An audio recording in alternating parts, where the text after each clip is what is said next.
All right, I've muted everyone.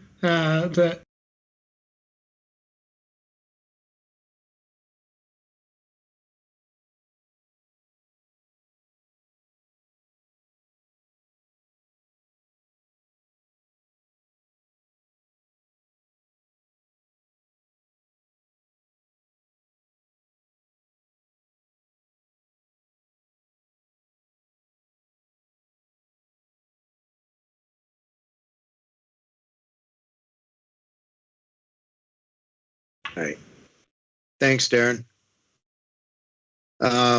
This is new. I'd like to begin with, welcome everyone to the first ever Town of Essex Planning Commission online meeting. This is April 30th, 2020. I want to read through just a little preamble for the folks that are on the phone and for all of us, but due to the COVID-19 coronavirus pandemic, this meeting will be held remotely and recorded via Microsoft Stream.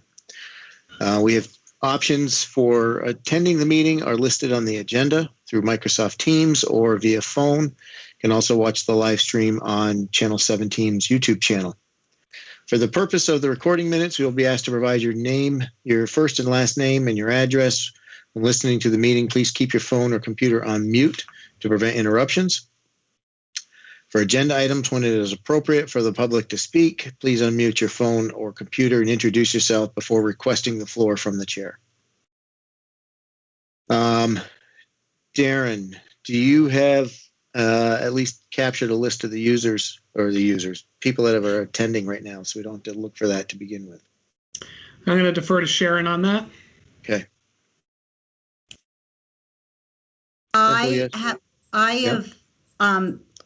I'm trying to capture them from the below on my screen. I'm not sure that I've got them all. Is there another place where I can go and just easily see a list that pops up? You can, one of the options is to show the attendees on the taskbar for Teams. Okay. Same place where your mute icon is, there's a way to show all the attendees. Oh, right. Yep. Okay, very good. So for everyone on the line, I'm going to attempt to administer the oath that we normally do, and this will be for all purposes at this point. This is in lieu of you standing in front of us raising your hand. So I would ask that you all swear that any testimony you give and present this evening will be truthful to the best of your abilities, and that that's it for that one. So I'm going to assume, unless somebody speaks out, that we're going to assume that all members attending at this stage are in agreement with that. And let's move on. Staff, Darren, Owiso, Sharon, do you have any guiding comments before we go into the agenda? I don't. This is Owiso. I don't. Okay. Hi, this is Sharon. If somebody joins on late, just making sure they've taken the oath, I guess, is what I would offer. Okay. And this is Darren. As Owiso and Sharon did, a reminder to everybody, speak your name before you make any comments so that we know who's talking and so that people who are calling in without a computer know who's talking and so that we can record that in the minutes. And if you do have any technical difficulties during the meeting, please use the meeting chat if you're using a computer. You can find that. I'll actually share my screen so you all can see it for those of you who are doing it. So the meeting chat, let me get back to Teams here, is on the sidebar here once you click this hide conversation or show conversation button. So if you have technical difficulties, type that in right here, and we will do our best to address that as we go along. If you lose the connection, feel free to email staff. Our emails are on our town website, or also give us a call. We won't be able to answer right away because it only forwards voicemails, but we'll do our best to keep you connected. And if something happens, feel free to follow up with us afterward so that we can make sure you got what you needed out of this. And I just have 3 people signed in with a phone number only. I don't have a name associated with the telephone number. So I guess my question is, if you called in, can you state your name and maybe give us the first three. Like I have a 249, 802-249 number. And then I have an 878-86 number and a 99, an out-of-state 864-991. So if those people could state their name, I could list them for the record. Starting with 802-249-0091, please. Yeah, I wasn't sure if I should give the whole number, which is why it was cryptic like that. But worst case, I can list the number in the minutes, I guess. We'll look into that answer, but. 249-0091 is Mike and Kathy PQ. Thank you. Next is the 878 number.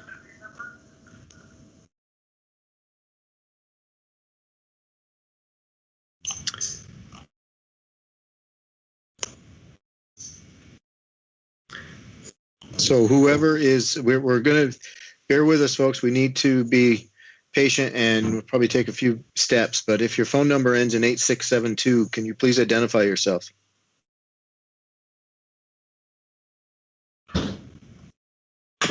They might need to unmute. Oh.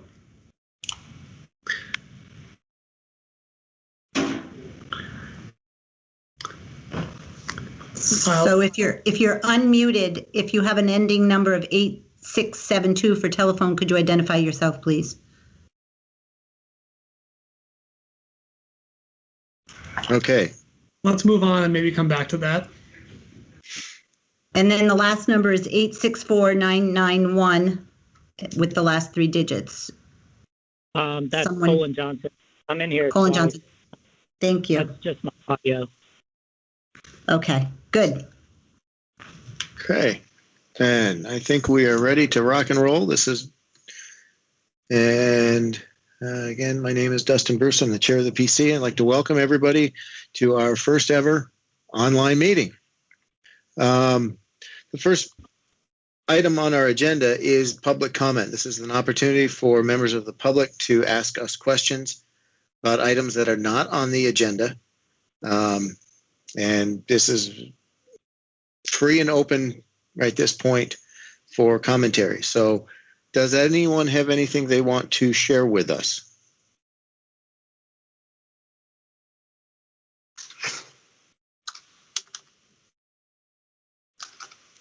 Hearing nothing, I'm hoping that everybody has had the chance to unmute themselves if they need to.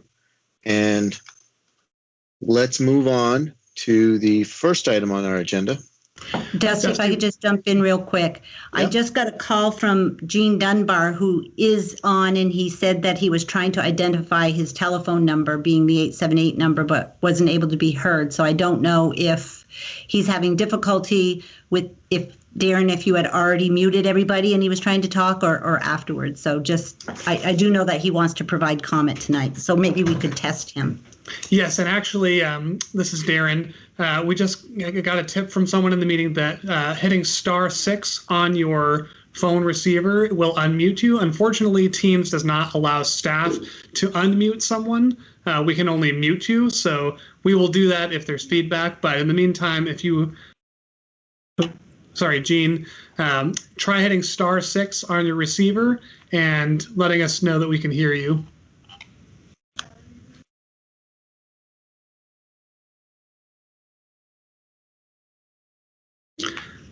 Gene, this is Darren again. If you are hearing this, maybe try hanging up and calling in again. I think we might have to sort of play this by ear as we go along.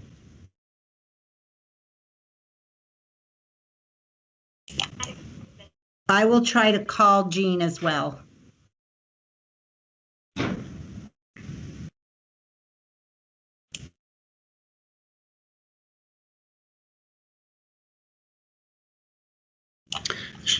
Sharon, are you doing that? Sharon, are you going to try and call Dean or Gene from cell phone or from here within Teams? I just tried calling him on my cell phone and it's going to voicemail. Okay, looks like he's just left. So when he comes back, we might just check and see that he can hear us and we can hear him. Sounds good. Now, I'm trying to get my teams back here, folks.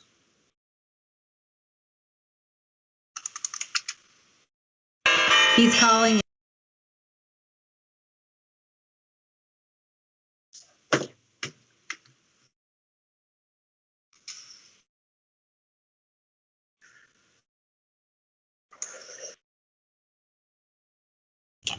Thanks for everybody's patience while we are working through this first run here.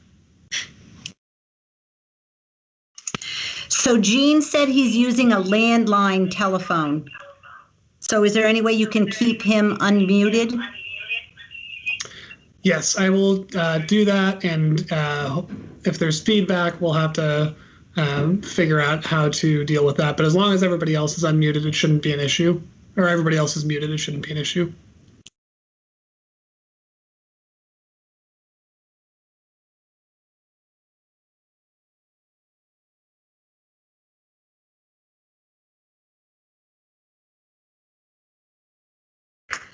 Okay, he's going to call back in. I guess we're good.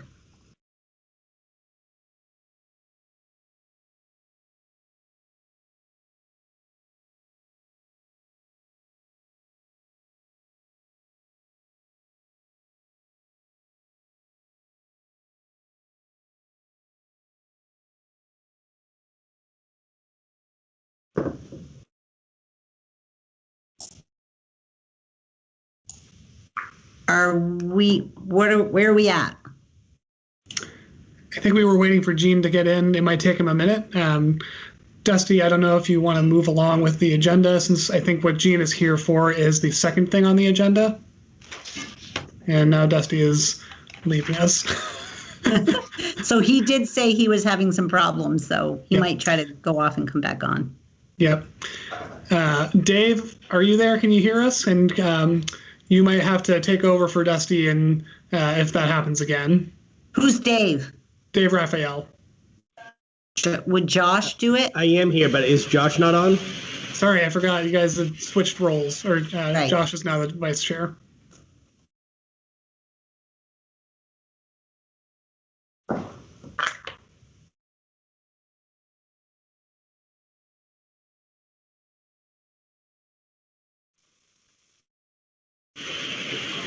Dustin said he got locked out and he's trying to reconnect.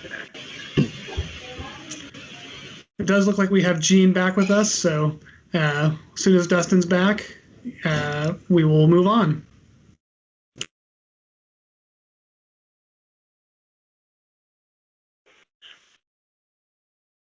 Can anyone hear me? I can hear you, Gene. Can you hear me? Yes.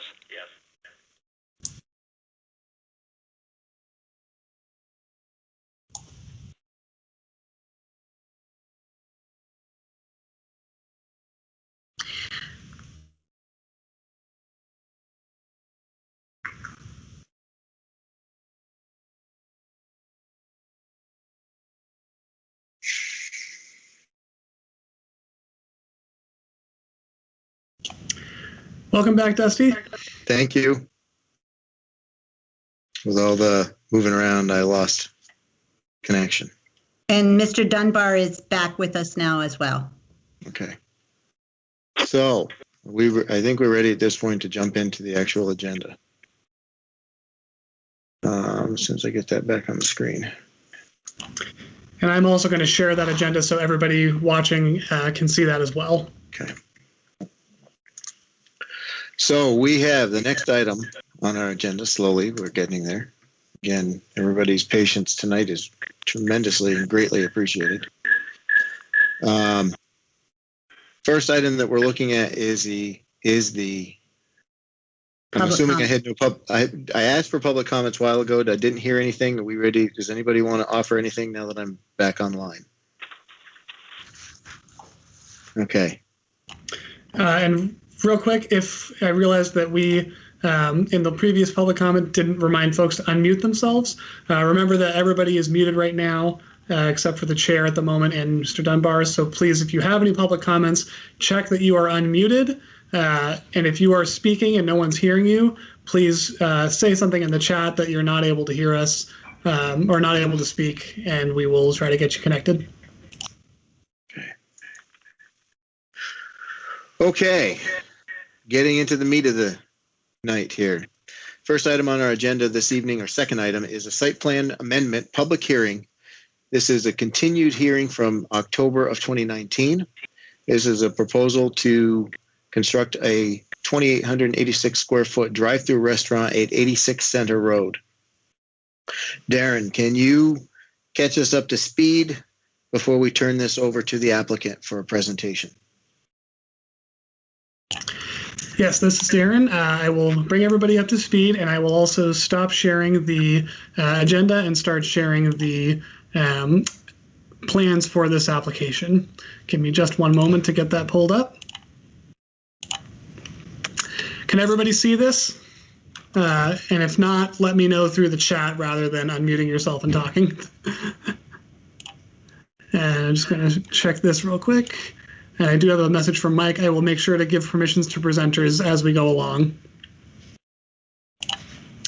So let me get this out of the way. As Dustin mentioned, this is a continued application from October of 2019. At the last Planning Commission meeting, there were discussions with the applicants about making some changes to the site. They have presented new plans with those revisions, and that is what we are reviewing tonight.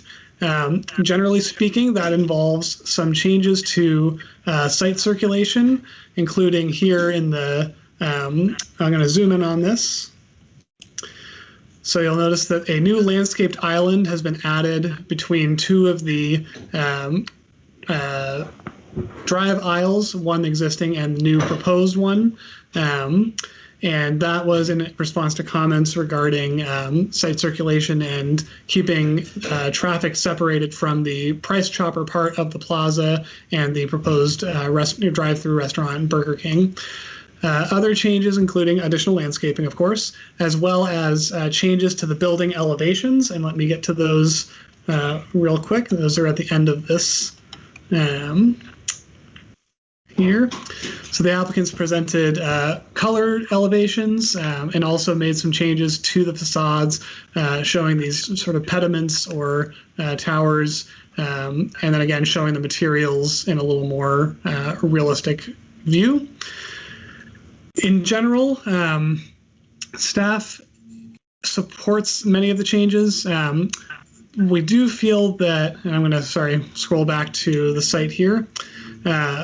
Staff is a little concerned about the layout of the drive aisles and just the number of intersections that are being presented. And while we appreciate the addition of landscaping, which is a very good improvement, we do feel that there are some changes that could be made to the site that would eliminate some of the traffic safety concerns, and also would like to see this landscaped island integrated with the building itself. So ideally move this island in front of the parking, between the parking and the building, and create a little more of a plaza space or something resembling more of an outdoor area that people can use, whether it's seated or not, as part of the restaurant. And that would also eliminate the need for this extra drive aisle, which could be consolidated with the existing one. Another advantage of that is that if the entire site were moved east, that might bring some of the site out of the wetland buffer, which currently is impacted a small amount. And staff also appreciates the change to architecture, which is much more in keeping with the existing Price Chopper designs. We do wish that there had been a fully pitched roof in keeping with the business design control and Essex Center architectural standards. But we recognize a significant effort has been made to keep that more in keeping with the rest of the plaza. The last thing I will mention, and I'm going to go back to the big overall site plan. The fire and police chiefs have continued to express concern about the entrance to the plaza, the entire plaza here, and rather the exit. They're concerned that the turning radius for large trucks coming out of the plaza westbound on 15, making a right turn, is not sufficient, and that they will come into the left turn lanes going into the plaza eastbound on 15. The applicants have presented some additional information showing how those stop bars from the oncoming traffic on 15 have been moved back in compliance with VTrans approved plans. And we just wanted to note that fire and police are still concerned about this, but this is the plan approved by VTrans, and staff will defer to the state on traffic safety at this intersection. Are you all set, Darren? I am now all set. I am going to make sure that I can get the presenter, which will be Mike Willard from VHB, correct? Okay, before we do that, I want to go to check with the planning commissioners. Does anybody have any questions for staff before we go to the applicant? This is John. I don't have any questions. John, Ned, no questions. Josh?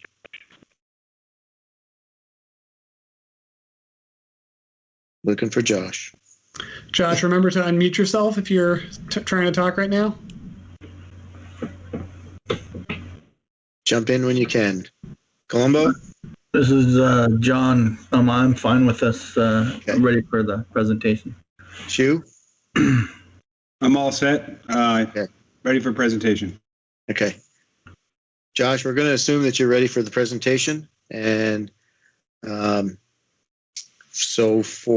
and I apologize, but I forget the name that was going to be presenting for this. But if you can, as soon as Darren is all set, can you go ahead and state your name and present to us?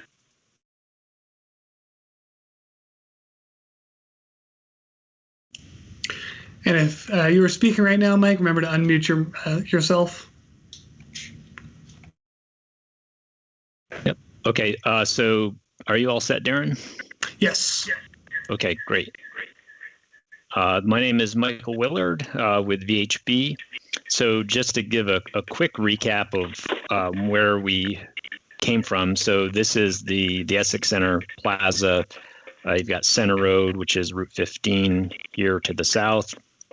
And the area that they're looking for the development for the proposed Burger King is here on the west side in this kind of grassy area in that position.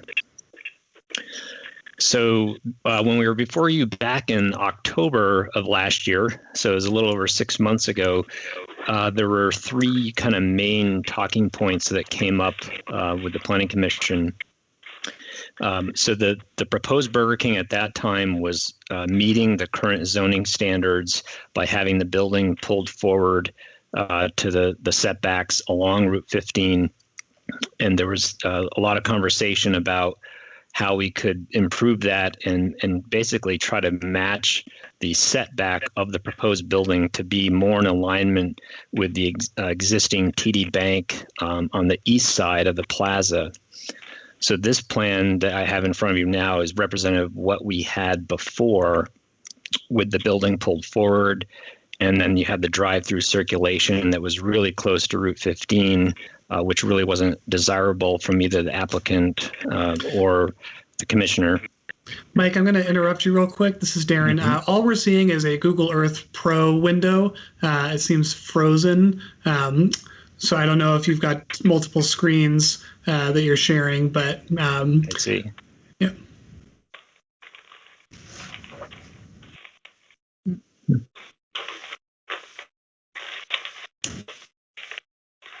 Mike, is this something that Darren could show if you've got the, oh, there we go. Sorry. So I guess to recap real quick, so this was the original application. So you see the Burger King here on the left. And so again, it was pulled forward to meet the setback requirements along Route 15. And we had the site circulation came around with the drive-through. Again, that was right close to Route 15 and really wasn't a desirable situation. So that was one of the major talking points. And then also during the conversation, there was interest from the Planning Commission to really create a visual transition from the rest of the plaza and the parking lot. And then also, as Darren mentioned, was to revise the building elevations to be more in kind with the current zoning design control standards for the Essex Center.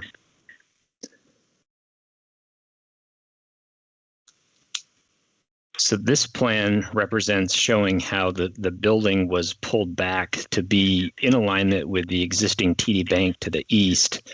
So just drawn a blue line on here to show how we were kind of representing and respecting that architectural setback. So as you viewed from Route 15, the massing of the buildings is in a similar position and placement on the site. So the result of that, the circulation coming around from the drive-through area gets pulled away from Route 15. We still have the proposed landscape fence that is a continuation of what's there today, maintaining the existing mature trees along the edge of Route 15.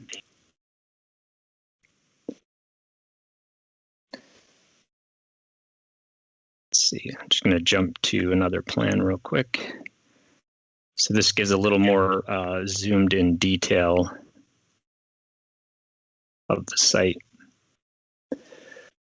So one of the changes that was made was beyond the building being pulled back was really to address the concern about creating a visual transition and separation from the rest of the plaza.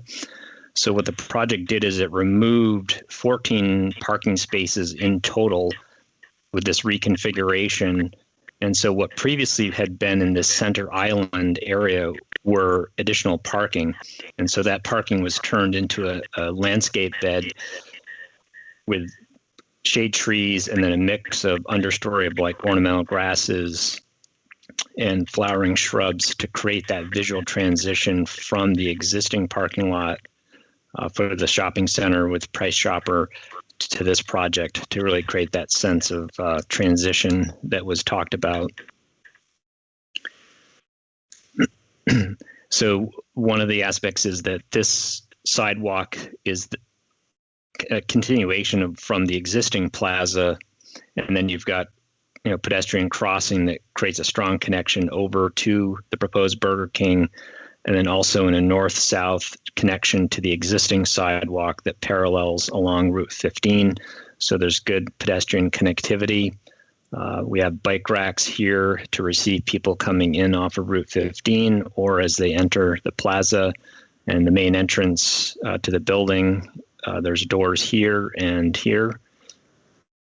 So again, doors facing here from Route 15 and also to the parking lot. There are stormwater treatment areas on site. And so there's one here, the gravel wetland shown on this western side, and then an additional treatment facility shown here on the north. And all the treatment areas are surrounded by Vermont native or adaptive wetland plant material. And then there was an additional screening that was added with a mixture of evergreen trees here so that views from Route 15 would be mitigated into this where the parking is along this edge. And I can jump to the architecture real quick to highlight some of the changes that were made there. So in the original application, there's comments about meeting the current design standards. And so it was taken to heart to kind of really take a look at what the existing shopping center had going on architecturally and also with colors and materials. And so what the Burger King revisions is trying to address those concerns and adapting basically what's going on with the existing shopping center. So we've got the clapboards with trim board.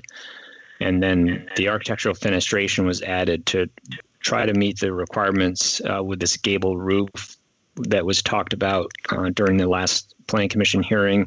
And so the major entries into the building and kind of highlight areas, these gable accents were added onto the building. So again, it really highlights the entry to the building.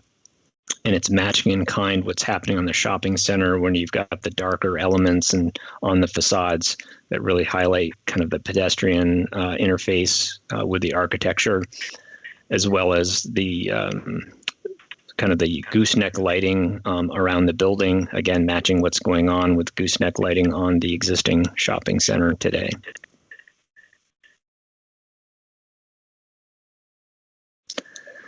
So those were the major kind of talking points that we had based on the recess memo that came out following the last Planning Commission hearing.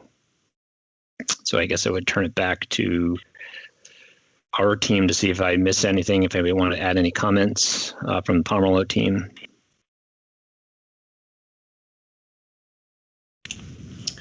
And just a reminder, this is Darren. Unmute yourself if you were trying to speak.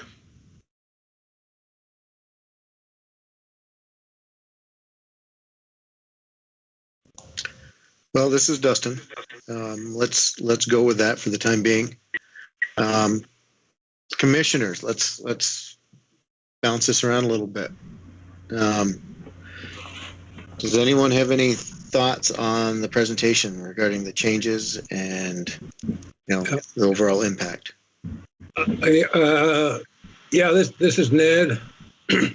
I commend them on the architectural redesign, which certainly, in my view, takes it a step beyond what we can think about as a Burger King, which I think is a plus. As far as the parking alignment and the two-way traffic in front, I think we have a couple of options, and it's really one that, I guess we need to look at and what we think is best. I don't see it as a sticking point either way.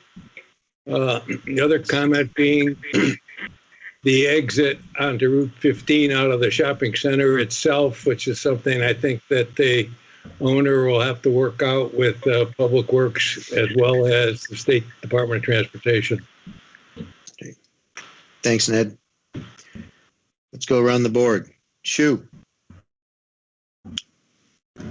It took me a second to hit the unmute button there.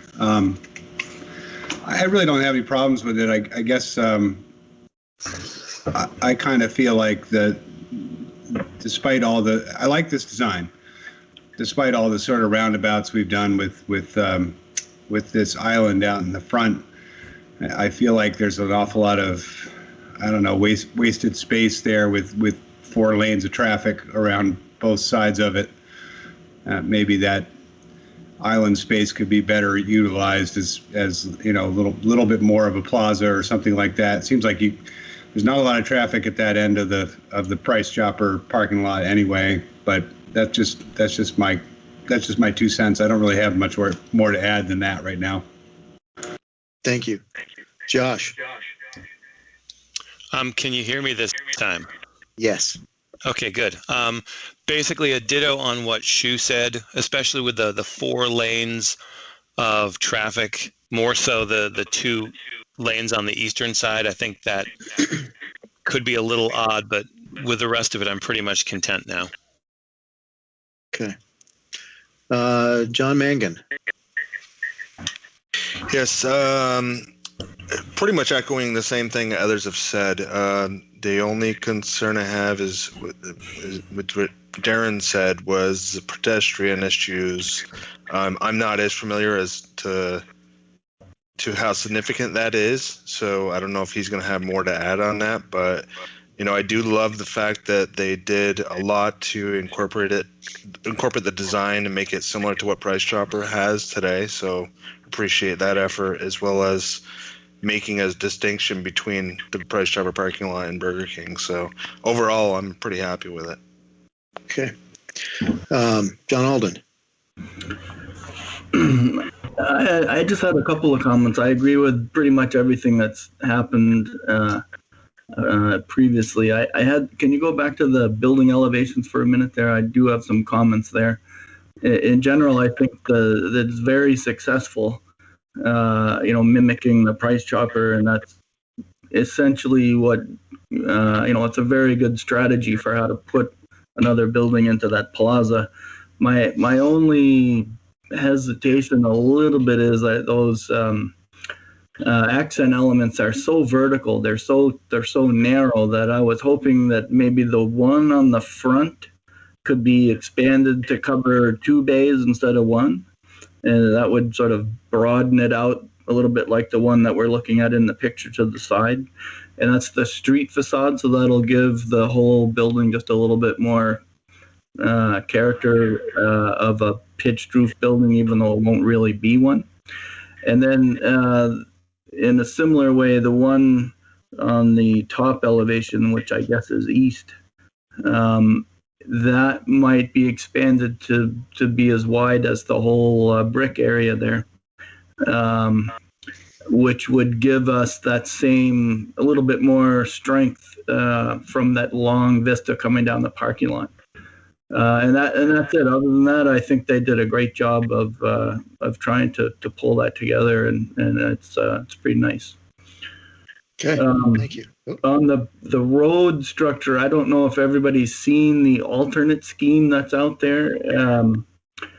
I think Darren can find that, but the only I actually like the tree planting, so the strip, but I don't know that I'm that happy with all the traffic pattern there. But in the alternate scheme where one of those goes away, the only reservation I had was that there's traffic coming around from the back of the main shopping center. And I don't know how frequent that is, but it's being asked to share a drive lane now with, basically dragging it through the parking lot of an adjusted Burger King lot. So I'm not sure that works really well, like putting that together, unless the timing is such that the other vehicles coming around the back, probably all service vehicles and trucks, aren't really there when it's busy.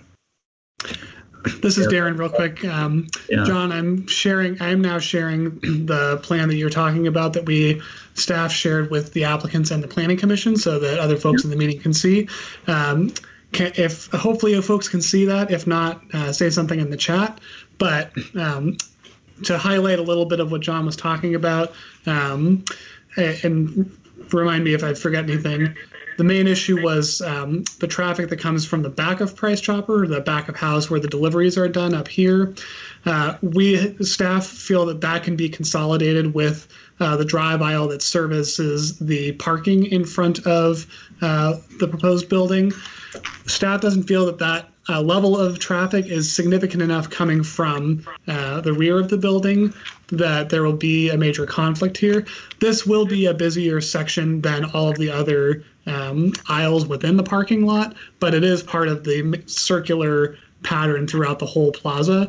And we just feel that if it's far fewer intersections and cross traffic situations than what it could be, and feel that this is safer because any vehicle or pedestrian has fewer places to look when they are trying to navigate the area. And in addition to that, it does reduce the amount of pavement, a small amount, and may allow the site to be shifted out of that wetland buffer.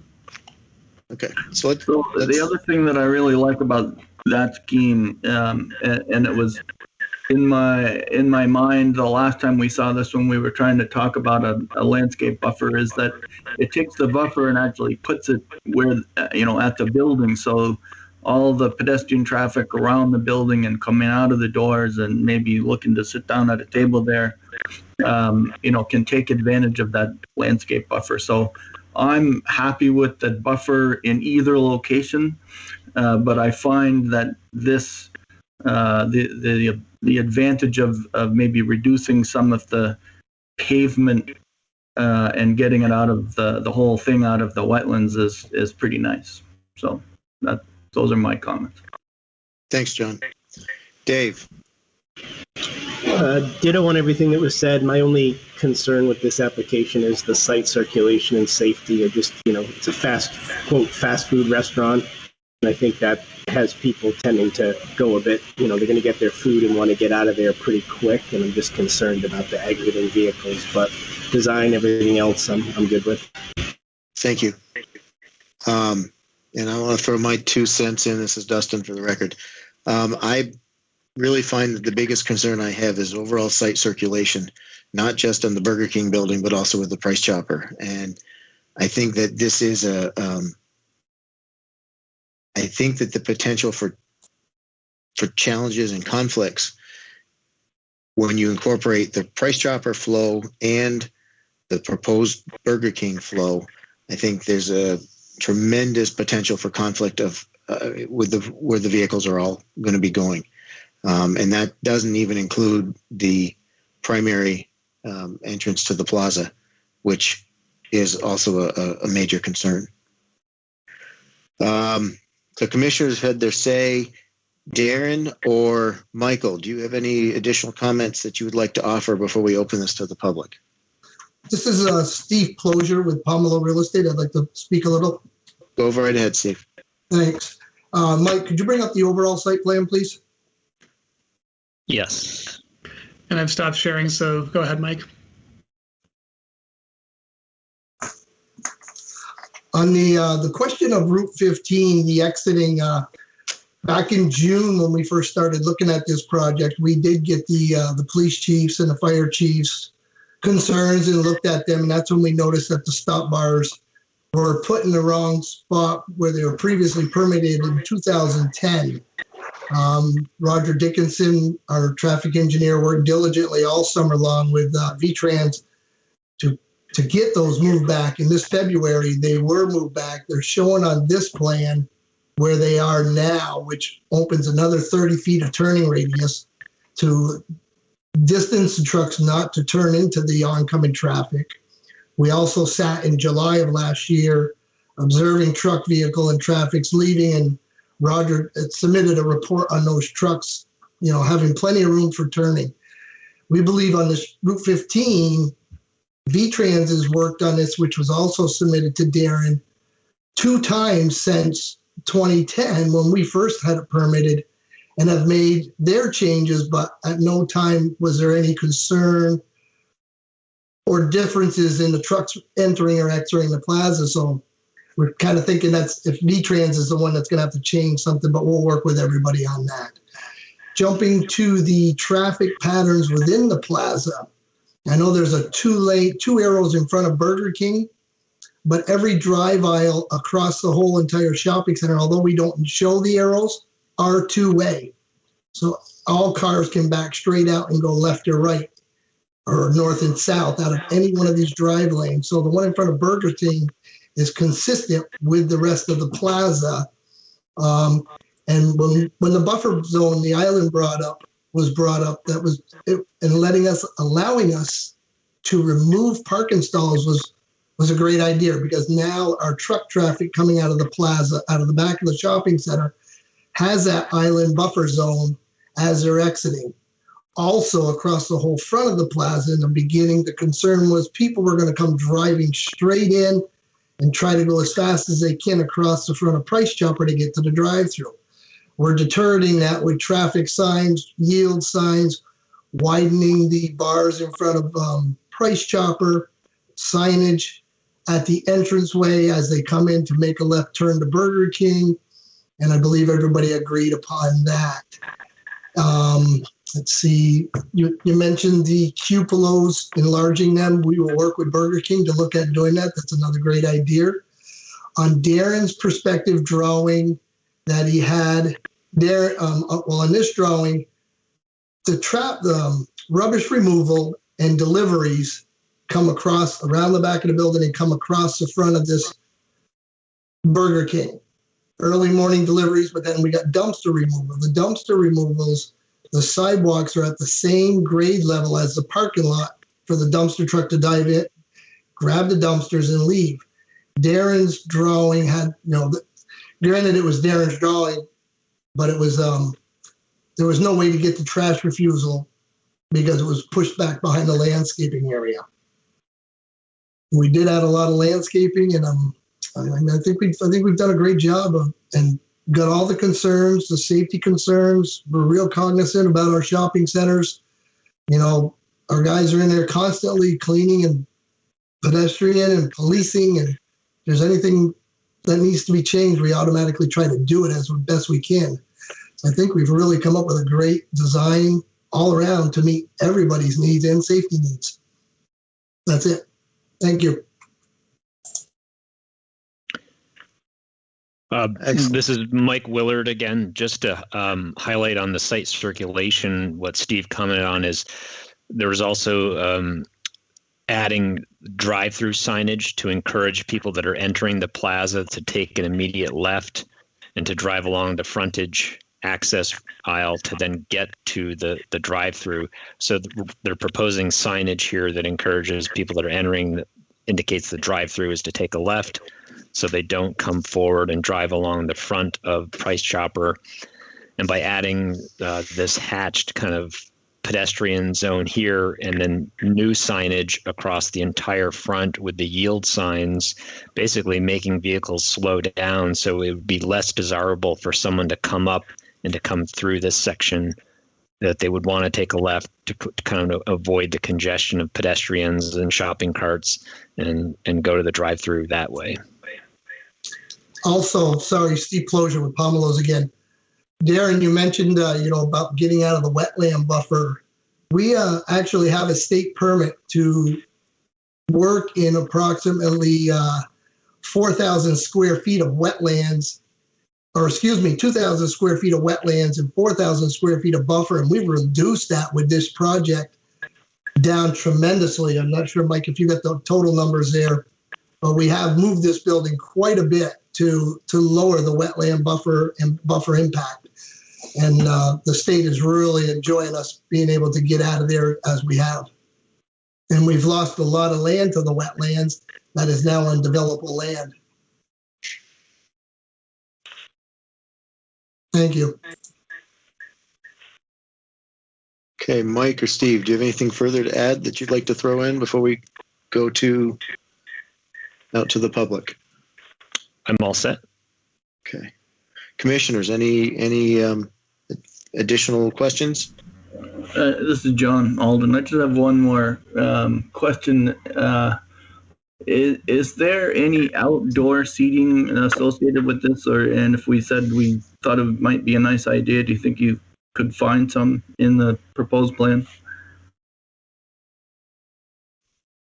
Burger King, Steve Closure with Pomelos. Burger King with some properties does have some outdoor seating. This one here was a little bit of a tight site. We did talk to Darren a little bit. Darren looked at doing something in the new island, but with the traffic on both sides and kids running as they do, it wouldn't be very safe. We did talk about possibly putting a couple of picnic tables out by between the drive-through and Route 15 where Mike is circling right now, or on the drive-through north end of the building. I mean, it wasn't brought up at the last meeting, so we didn't incorporate any of that. There was always a public area recommended by Darren, but this design was not incorporated to have or to show outdoor seating. Yeah, I think that's a great, it's a nice idea. It might get used, here and there, but I think to just have the offer to say, hey, this is public space. We're hoping, if you want to, it's available, and that would be a nice addition to the site. Even if you don't want to put it right next to the building or in the landscape island, I think those are valid concerns. It's pretty busy there. Might just be nice to have a few tables. Yep, we sure can. We'll work on adding a couple. So okay. And Dusty, this is Darren, can I say one more quick thing? Yep. We just wanted to reiterate that the design that staff, that Owiso and I worked on, was meant to show some different options for how this plaza could be put together. We absolutely know that there are, parts of it that are idealized or that are would need further work. And another thing we wanted to consider was the possibility of adding, some sort of outdoor civic space in the future. And again, we're a little concerned that the design that is proposed makes that more difficult just with the placement of the building, and just want to register that, but also support the idea of having any sort of public space and picnic tables, outdoor seating with any design that comes through. Okay. This is Sharon. I would just like to make sure we're clear, maybe in a PC finding or a condition, that if picnic tables are permitted, it would be at the approval of staff, because I certainly wouldn't want to just have them throw a picnic table out in this area where we're all talking, where it's dangerous for kids running by. So sometimes that happens. So just food for thought. No, totally agree, Sharon. This is Steve Pomelos. We also have to make them ADA accessible. Great. Okay, so at this point, I want to roll this into the public portion. This is a continuation, so the public hearing is still open from October of 2019. So at this point, I would ask folks that are listening who have comment to identify themselves by name. And I think, Sharon, you were looking for name and address, so we get that captured. And then we can ask your questions of the commission, and we will use staff and the applicant's resources to try to get an answer for you. And this is Darren. Real quick, before folks start talking, remember to unmute yourself. If you have trouble, if you are talking and we're not hearing you, please feel free to use the chat if you can, unless you're calling in. And if multiple people try to speak at once, we'll have the chair decide who goes first. So, public questions, you're ready to roll.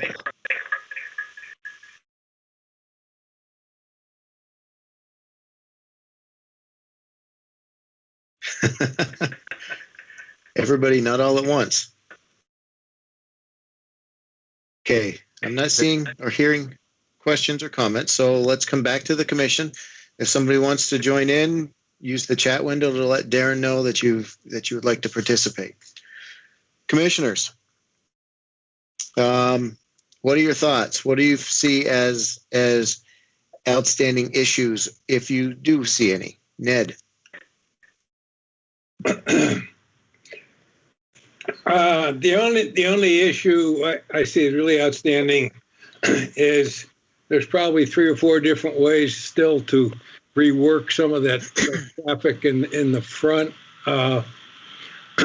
Given the plan I'm looking at, the LA 2.00, one thing that might be done is to make that only one way, and you could do that by angling the parking spaces in front of the. I don't see it as a deal breaker either way. Just a thought. The issue we have with that one is the delivery trucks come from the back of the plaza, and they have to go south. So they would be going in a wrong way direction if we made it one way in. Which let's make sure we're looking at the right one. Ned, which lane were you referring to? The one closest to the building? Yes. Ned, you're muted. I shut off my mic. I'm sorry. Yeah, it's the one right closest to the building, but I would make it one way coming out, not going in. But what that would do would create more traffic coming across the front of Price Chopper to get to the front of the building. It's I think it's a trade-off. Yeah. But why? Explain. Hang on a second.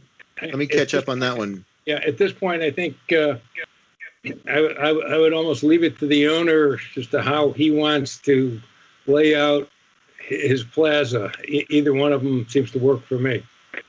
Okay. Thanks, Ned. Josh, your thoughts? Just a small technical thing, actually. I'm looking at the staff report in front of me. Do we need to do anything with respect to the setback, like for a waiver, or is that covered in zoning regulations section 2.16, like you say? I guess that question's for Darren.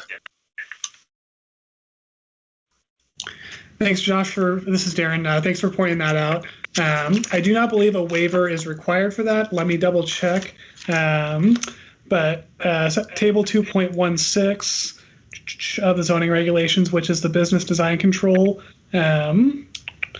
section E7 says the front yard setback for this district shall be the average of the front yard setback of the principal buildings located on either side of the proposed structure, but in no event is a setback of less than 25 feet permitted. So the way I read that, that is a permissive statement that does not require a waiver. Okay, that answers it. All right, thank you. Okay, Shu, how about you? Yeah, I got no comment. I think I'm okay with the traffic on both sides of the island there. I've changed my mind. I think that's fine. No further comment. I'm good. Okay. John Mangan. After hearing all this discussion, I think I'm good. I don't have a lot to add. The traffic was my biggest concern, and safety. Being Price Chopper's one of my primary stores that I shop at, I don't see a lot of trucks coming up from the back. I know they deliver usually late hours. So, I think I'm fine with everything that's being proposed now. Okay, great. John Alden. Aside from my comments on the building elevations, I'm okay. All right. Cave. I think I'm good. The only thing I was just wondering or thinking about is if it would have made sense to make the traffic one way between the island and the parking spaces on that side of the building, but I don't know. Just so there's not 4 lanes, 2 on each side of that island, but I don't know if that would help much. Okay. It just seems like there's a big potential for congestion if cars are coming out of that and intersecting with drive-through traffic and another lane on that side. But I'll leave that to smarter people. Okay. And I'd like to offer that I still continue to be very concerned about the overall traffic. And I'm actually looking at the plan right now with the bidirectional traffic going in front of the building and the traffic coming around from the back of the building from the drive-through. I see a significant challenge with the, I'm going to say 5 parking spaces that are adjacent to Route 15, those first 5 parking spaces going away from the proposed walkway. And that is primarily because that's going to be traffic that's going to be backing out. So not only are they going to be backing out into the drive-through traffic, but they'll be backing out into traffic coming from the front of the building. So I personally would like to see those first 5 spaces removed so that it's even with the traffic island. Assuming we go with the island as proposed, I would like to have those first 5 spaces removed. Hi, this is Awiso. I just wanted to make the comment that if you go with the landscaped island, that there be some condition for ongoing maintenance of it, because spaces like that generally get forgotten over time, and it would be a shame if it weren't maintained. Okay. So let's go back to Michael and Steve. Probably Steve, more you than Michael, with regards to the last little touch point here on the traffic flow. Commentary on, again, one more time on the one way in front of the building, the potential removal of the parking spaces, and just reiterating the concern about overall traffic flow. Do you have any additional comments to add with that? Dustin, Steve Apollo's here. Could you just go over those 5 parking stalls again? I had Mike bring up the full plan. I just need to get a better idea of which ones you were talking about. So I'm looking at, if you go to the proposed walkway from Route 15 to the building Oh, okay, yeah. and go to the east. So there's those first 5 spaces that are shown on the plan that are, I think it's 5. I'm trying to count 1, 2, 3, 4, 5. Yeah, 5 spaces. And that'll bring the parking out even with the island, proposed island. Yes. Whoever just highlighted those, yes. I think we just lost the plan. Where'd we go? Where'd the island go? Okay, I see what you're saying. And just so to reconfirm, Right there. we did remove 5 or 6 stalls that where that sidewalk is now. Yep. We were asked at the last meeting to remove those, and we did. So now we're seeing. So now we we're want seeing 5 more. Well, now we're looking at the traffic. Those spots. When you're thinking about this, again, my own personal concern is the overall traffic safety, both for pedestrians and vehicles, and that's a very challenging traffic flow in that portion of the parking lot from my personal experience. And my concern with those 5 spots are, again, folks that use those will be backing out into the exit lanes from the drive-throughs and anybody that's parking on the backside of the building. And they'll also be backing out directly into the two-way traffic in front of the building. Totally understand. Thank you. I can see 4 or 5. I mean, the number 4 or 5. We'll line it up with the new landscape island. I think that would make more sense, and then you remove, some solid conflict. It also might help us set a couple picnic tables too. Yeah.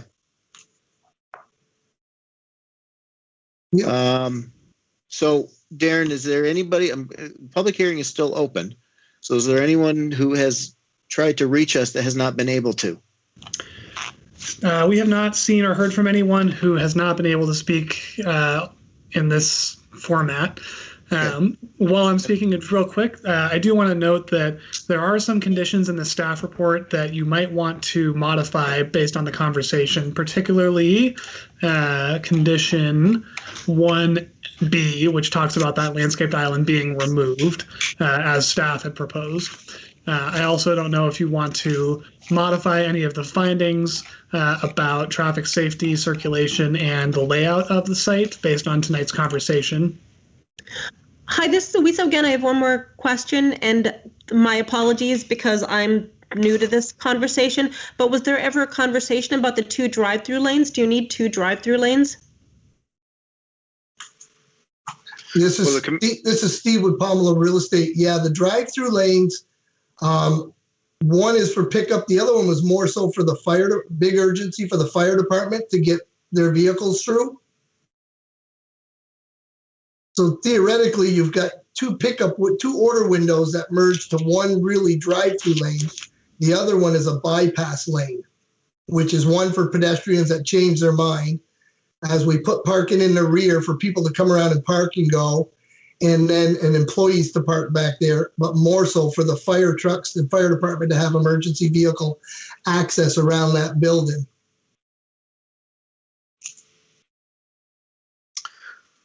Okay, so we've been through the commission, we've been through staff, we've been through the applicant, and we haven't heard from anyone in the public. So at this point, I would take a motion to, hang on a second, before we do a motion, when we call the vote on the motion, I'm going to do this person at a time. And we'll do it by name so that we get a count. So I'll take a motion to close the public hearing. I'll move we close the public hearing. I'll second that. Okay, who's the first second? David. Ned. Okay, moved by David, seconded by Ned. All those in favor? Aye. Aye. Aye. Aye. Okay, so any dissenters on that? Anybody? Okay, so I'm going to say that the motion passed 7-0. Okay, discussion about the motion itself. Who wants to take where are we going on this? I'm really not hearing too much concern other than the changing of the building elevations, potential outdoor seating area, modifying the number of parking spots on the south side of the existing lot, and the inclusion of the island and the accompanying maintenance for the island. What did I miss? Josh, you're usually pretty good at this. You didn't need a waiver for the setback. Darren was looking at that, No. right? No, Correct. yeah, Darren, right. No waiver. Dusty, can you, and I hate to ask that, can you repeat that again? 5 spaces, maintenance of the island. What were your other 3? Sorry. Building elevation, or building presentation that Yep. Don had presented up. Yeah.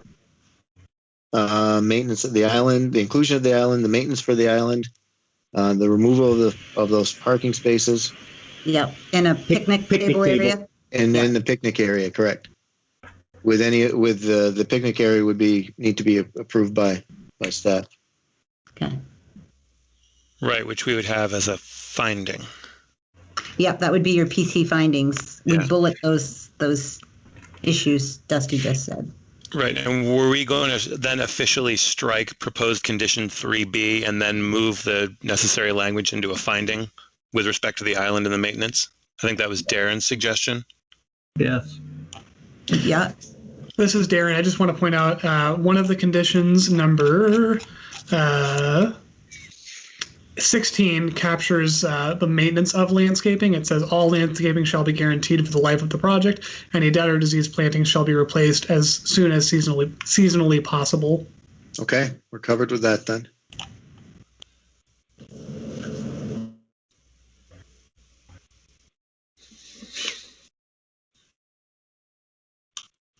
So Josh, are you taking a whack at this? Yeah, 1 second here. Okay. I thought I heard you say that electronically.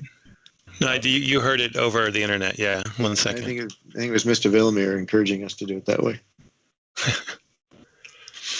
So I move that we approve the site plan amendment proposal to construct a 1,886 square foot drive-through restaurant located 86 Center Road in the Center District, Zone Map 57, Parcel 18, with the aforesaid findings as previously captured, and then striking condition 3B. And then am I adding those 5 bullets into your PC findings? Yep, Yeah. those findings, yes, the aforesaid findings. Yeah. Do we have a second? I'll second it. That was Shu? Yep. Okay. Moved by Josh, seconded by Shu. Any additional, did we ever close? Yeah, we closed it. Is there any additional discussion on that? So, Okay, then sorry, I just, maybe I'm a little slow. So everything we just discussed in terms of the 5 parking spaces, the elevations, picnic table, that's all going to be captured by staff? Yeah, that's going to be in your finding, and we will have them, the plans, we'll have them amend the plans. So I'll throw that typical language that we put in under the condition that, shall be modified as a result of this approval. Okay. So we'll get clean plans showing the changes. And then the billing elevations will be reflected in the stipulations should be included for staff to All approve? plans. Yep, the elevations and the site plan, yep. You all set, Dave? Yeah, that's great. Thank you. I'm going to do a roll call vote at this point because it's a little too confusing otherwise. Ned, yay or nay? Yay. Josh, yay or nay? Yay. Shu, yay or nay? Yay. John Mangan, Yay. John Alden, Yay. David, Yay. and myself, yay. Motion carries 7-0. Thank you.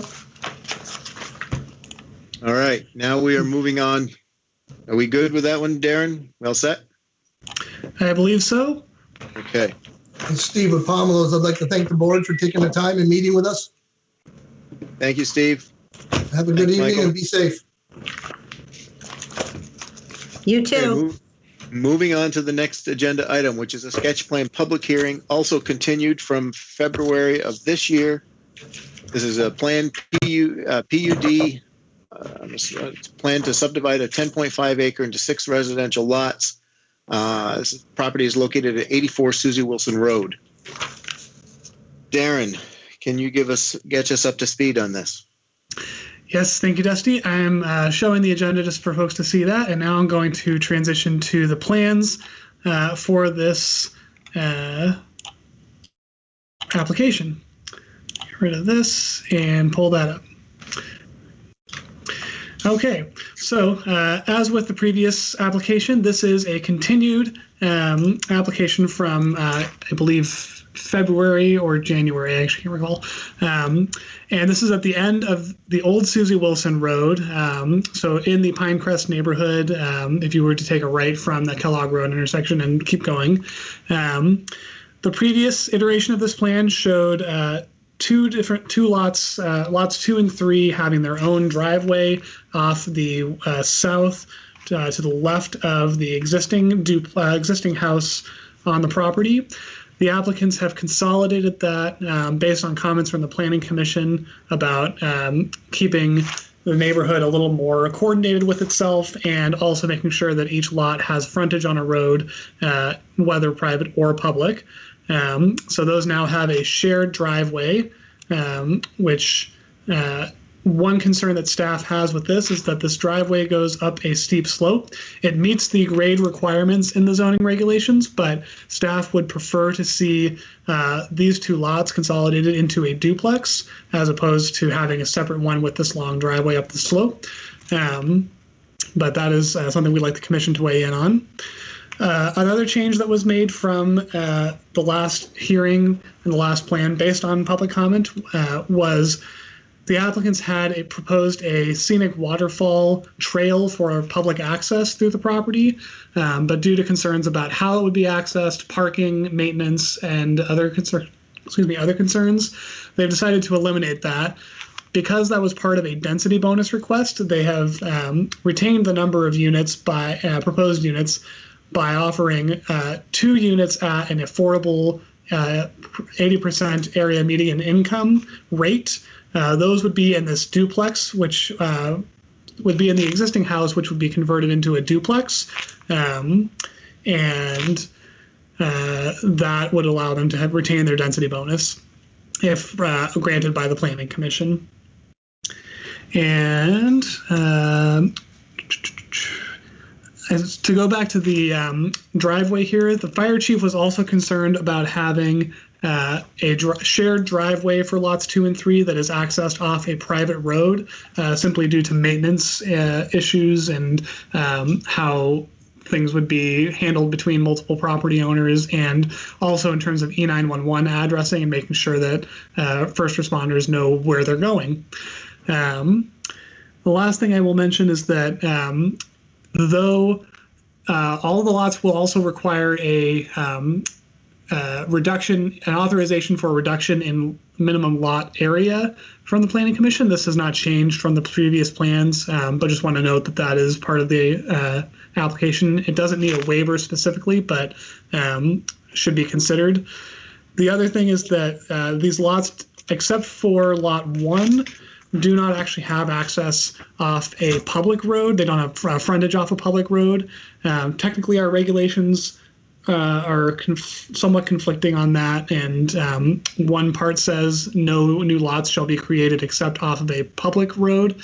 Other parts insinuate that they can be frontage can be created from a private road. So we just want to point that out, and this being a precedent-setting case, want to make sure that that's acknowledged by the commission. That's all that staff has for now. The applicants have some material that they would like to present as well.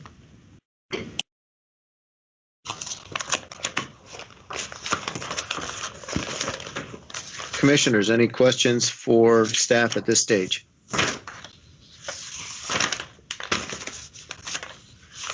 Hearing none. No. Okay, thank you. I'm all set. John Alden, I had one. Go ahead, John.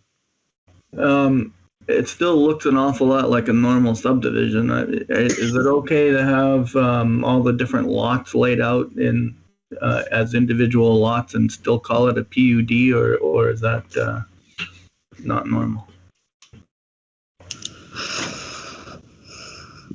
Essex has allowed that in the past with a number of other applications. All right. That was my only question. Okay. Application. Who's going to be presenting for the applicant on this? That would be me, Trustee. This is Jeremy Matoski, the president, owner, and civil engineer for Trudell Consulting Engineers.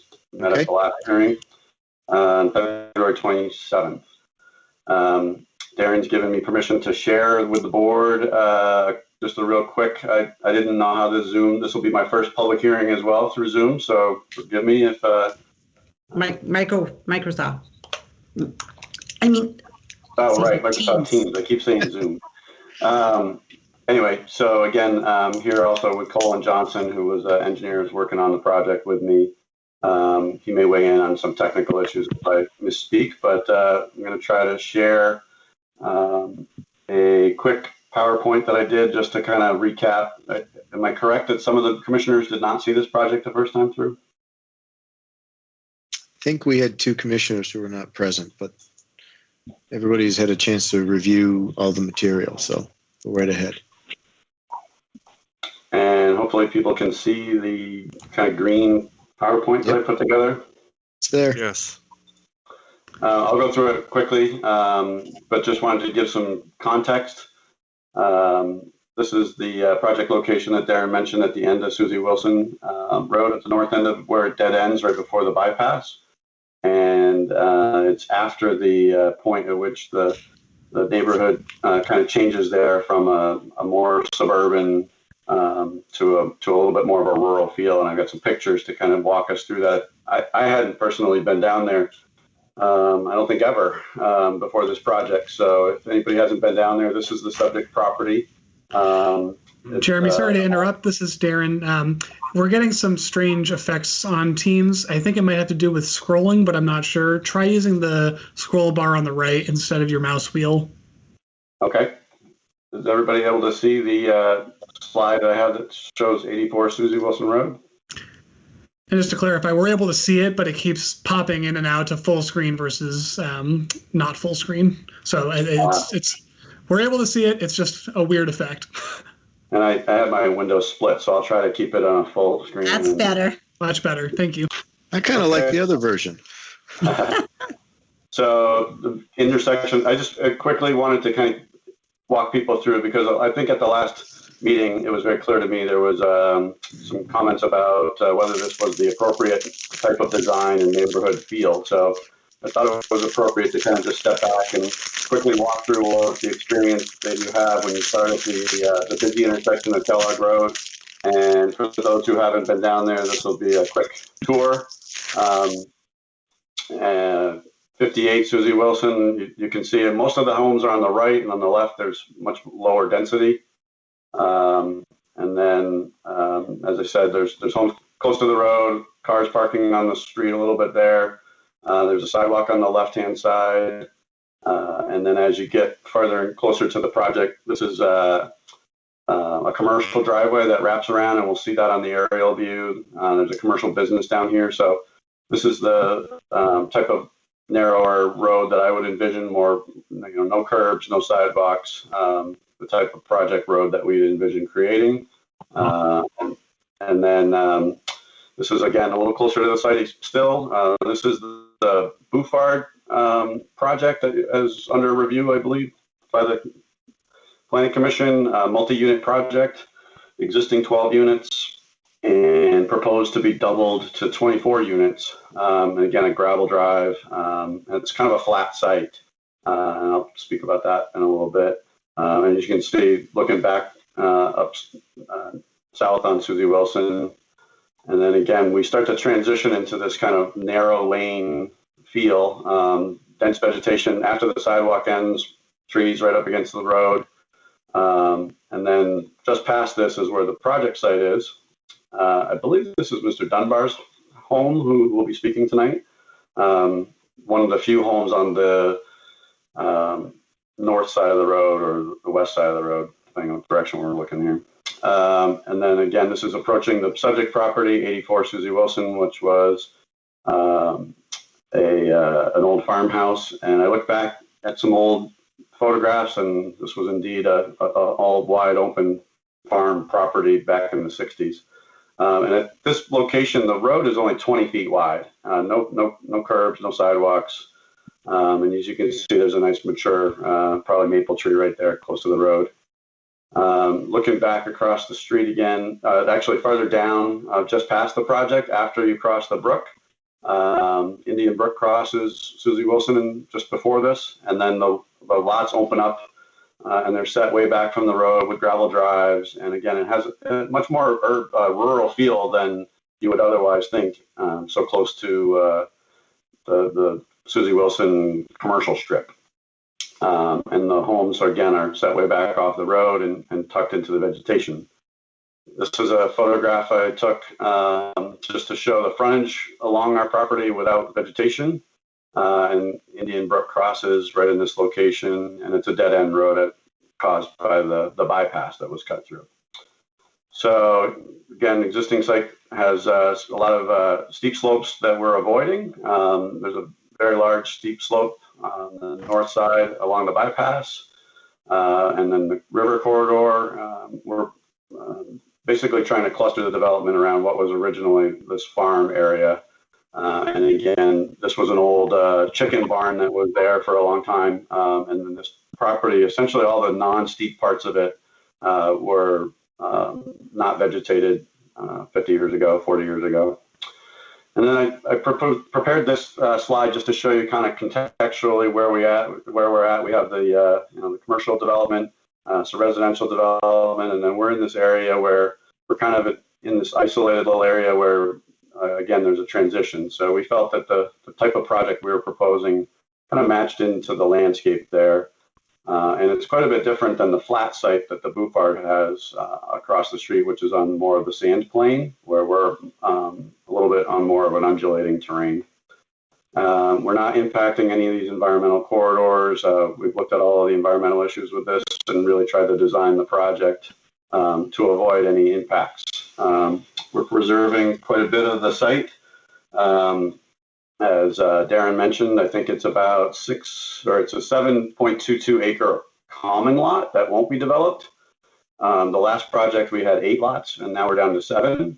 And we have we decided to try to keep the existing farmhouse and make it perpetually affordable. And it was originally designed with an outbuilding that we feel could be converted easily into a second unit, a 2-bedroom affordable unit. So it makes a perfect complement to the site in terms of keeping it and not raising it. And we'd like to do that and then make it a affordable unit.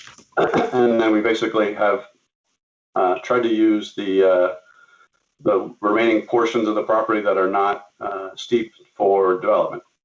And we have lots 1 and 2 shown with a single-family homes, and then 3, 4, and 5 are again or 4, 5, and 6 rather are single-family residents as well. The one that Darren has suggested could be a duplex.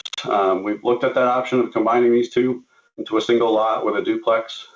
Not my first preference. I think that having a single duplex on the property and then these single-family homes makes more sense, and I think would provide good housing for those folks that want to move out of multifamily homes, apartment buildings, and have a family so close to all the amenities that Essex has to offer. So we are required to have this cul-de-sac. I prefer to keep the roads narrower. We've been in conversations with Aaron from the Public Works to see if we can at least keep this no wider than Susie Wilson Road. As I mentioned, this road is 20 feet wide. If we were to be required to meet the urban road standards, this road might have to be as much as 30 feet wide, which again just creates unnecessary impervious surface that nobody really needs. So we'd like to ask the commission to weigh in on that and consider this a more rural type environment. We have a stormwater pond that we're constructing. This will probably be a gravel wetland or some sort of bioretention. And then this area is left open because this is where our community wastewater field is. We're going to be doing an in-ground system and using pre-treatment for all the homes so that we have clear effluent, and that this can be a nice part of the community where this could be a play area, just open space for the lot and for the residents. As this yellow line depicts sort of the area where that steep slope drops off, and we're preserving more than 60% of the original 10-acre parcel. So we have the varying lot sizes from about 4/10 of an acre up to almost an acre. And I think the 2/3 of an acre is the standard. So we're again asking for that from the commission. So again, that's the design. And staff did mention that this driveway was originally hitting some of the steep slopes. We've taken a closer look at that. We feel very confident that we can design the road and the driveways to avoid any of the steep slopes on the property. And that especially if we're given some ability to not make the road quite as wide, that will certainly help in not impacting steep slopes. And so I did a couple of bullet points here. Like I said, it's a 10-acre parcel. The existing dwelling is going to be retained. We are going for PUD for some flexibility and creativity on the design. Really trying to avoid that, just spaghetti lots that come off of Susie Wilson Road with a lot of easements. So we thought that this was a more appropriate layout. And I won't bore you with all of these, but essentially low impact development. We're going to be doing stormwater mitigation through rooftop disconnects, gravel wetlands, grassline swales. We are going to have a permanently affordable unit, and I think the second unit, the new unit for the duplex, both of them should be permanently affordable, which will give us in excess of 28%, I think, of all the units will be perpetually affordable. So we really think this is a good design, and permanently affordable 2-bedroom unit, which is again some of this is right out of the Essex assessment that you guys had from 2019, where this type of housing is very much in demand. And we think it complements the fact that Essex has so much new multifamily that we want to see some single-family units as well. And in terms of the character of the area, I believe it fits in pretty nicely. And be a great place for a young professional who wants to move out of a multifamily to be able to move into a new energy-efficient single-family home. I have a lot of friends in real estate, and they said this obviously would be a very desirable location to raise a family, and these units would sell very well. We did prepare a video. I'm not sure if the commission wants to try that or not.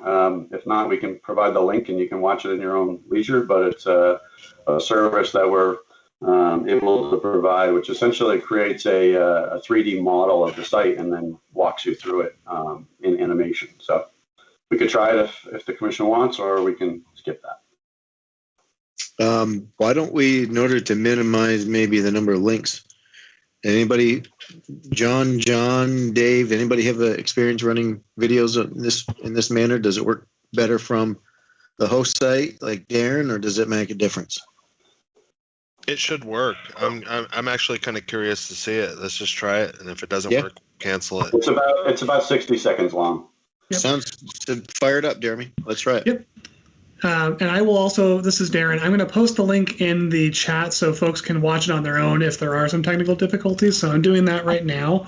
That way you can click right on it instead of having to copy what's on the screen. And Jeremy, I think it worked better for me sharing, so I'm going to go ahead and do that. Agreed. All right. So here we go.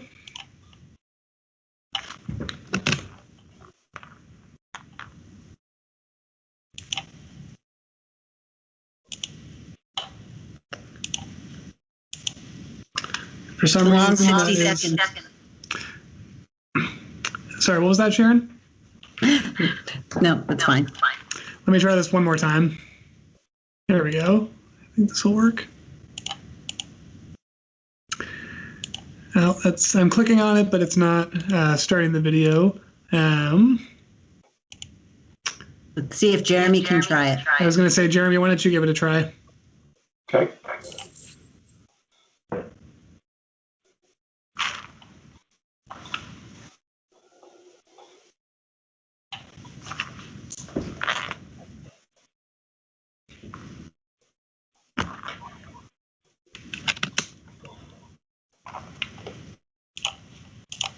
Just had to find it. Sorry about that.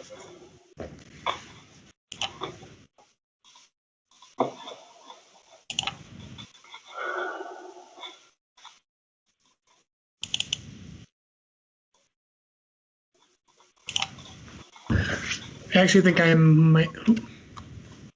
I think I might have. Okay.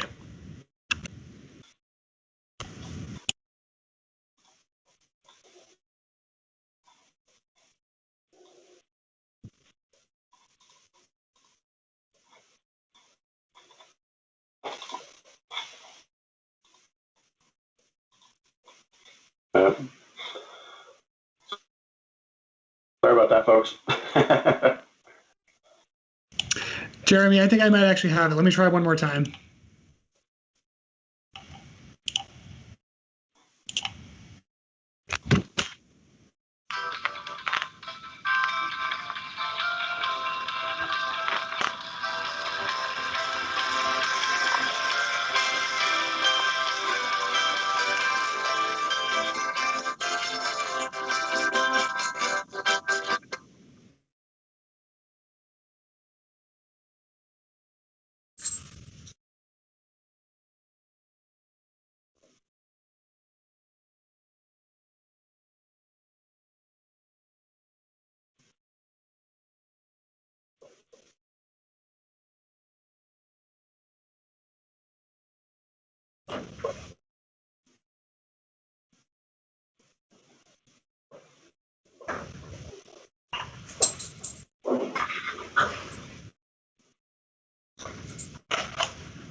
Okay. Nice. Thanks, Aaron. I promise it's better when you download it and look at it yourself. I watched it in parallel. It's very good. And the music is terrible. I apologize for that. But the model, the 3D model, is based on the actual contours and site plans. So that's the thing I wanted to show is the relative positioning of the homes, and again, probably a little bit artistic liberty taken, but really the effect that we're trying to come up with and show for the project. Okay. Thank you. Jeremy, is there anything else you want to give before we start bashing this around in the commission? No, I'm open for questions. Okay. Any questions directly for Jeremy at this point, commissioners? Ned? No, Mute? Okay. Josh? Nothing for Jeremy, no. Okay. Shu? I just want a clarification that lot one, the property you're keeping, that would be turned into a duplex? Question mark. Yes, correct. So in speaking with the PQs, they had always considered there's a portion of that building currently that's unoccupied, an old portion outbuilding that's attached to the main structure.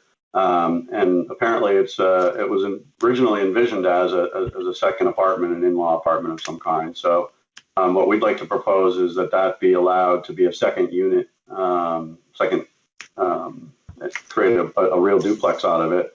We're going to design an existing 3-bedroom and then a proposed 2-bedroom. so that it could be a more affordable, smaller unit.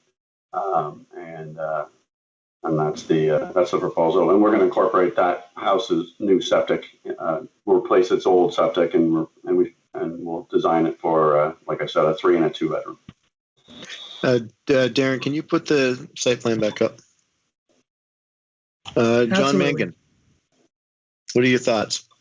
Questions for applicant right now? I do not have any questions. Okay. It's good to me. John Alden. Love it. Don't have any questions. And Dave. I'm good. Okay. So at this point, this again was a continuation of the public hearing. Do any commissioners have questions for staff or applicant before we go to the public? Okay. Moving on, for the folks who want to offer comment on this, please, unmute, identify yourself. Sharon was asking for your name and address, and just present your questions to us. If there's challenges, use the chat window, and Darren is monitoring that, and we can make sure that everybody gets heard that wants to be heard. So fire away. Mr. Dunbar, were you on, and did you want to comment on this? I'm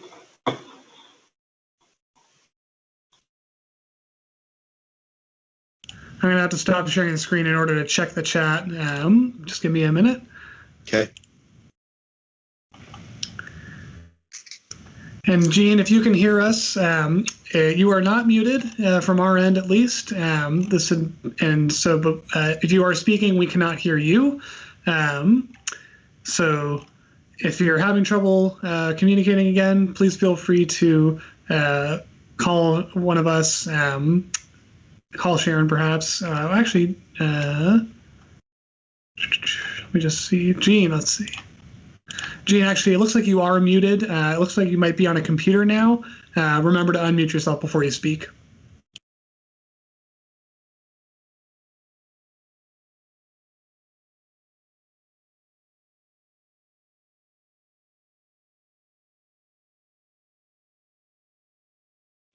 I'll give him a quick call. Okay. So while we're waiting, do we have anybody else that would like to offer comment?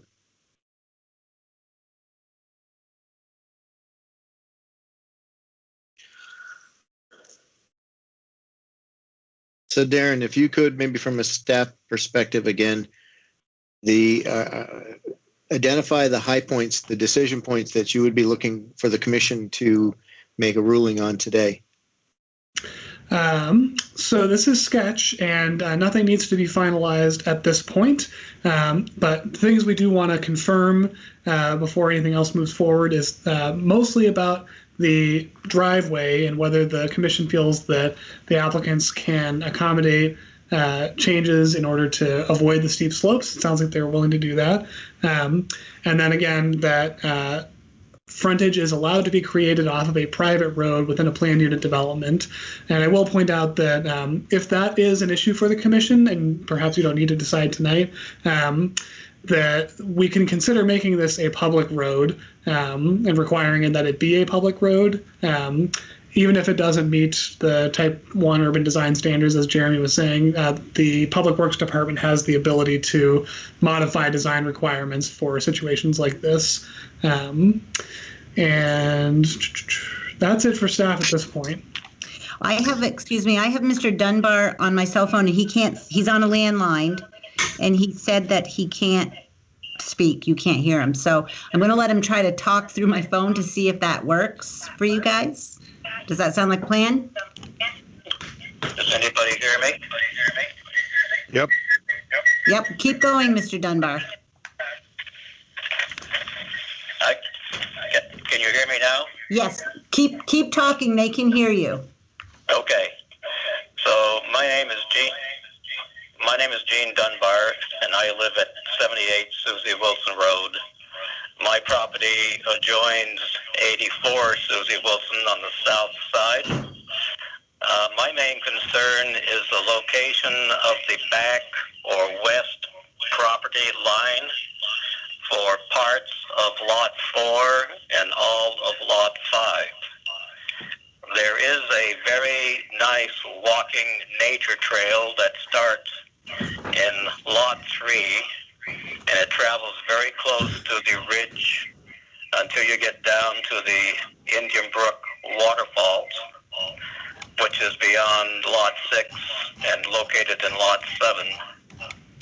Not only it is a nice scenic walking trail, but it's also a very well-used path by the deer population. In some places, this trail is about 10 feet from the ridge. Other places, it's more like 30 or 40 feet away. It appears that the back property line of some of Lot 4 and most of Lot 5 goes right to the ridge, if not over in some places. And so it includes this nature trail that I'm speaking of for the enjoyment of everyone that would eventually live there, including myself, as well as it being a travel route for wildlife. I would like to see that this nature trail be left undisturbed and protected, and no part of it owned by an individual owner that could potentially place no trespassing signs or even installing fencing to prevent its enjoyment by others. Even a 30-foot setback would not prevent that from happening if I understand setbacks correctly. If this trail became part of Lot 7, the undeveloped lot, then it would be preserved. It is a very enjoyable walking trail that overlooks Indian Brook in many places. And if no one has been there to walk it, it might make for a very nice short field trip. But I understand that it's not high on your bucket list. Thank you for considering. Okay, so I'm just going to put you on mute on my phone. Okay. I've got him still on my phone if people want to ask him questions. Thank you, Mr. Dunbar, for sharing with us. Your questions and your concerns are, we are not going to minimize them, so please don't feel that you're not in our bucket list.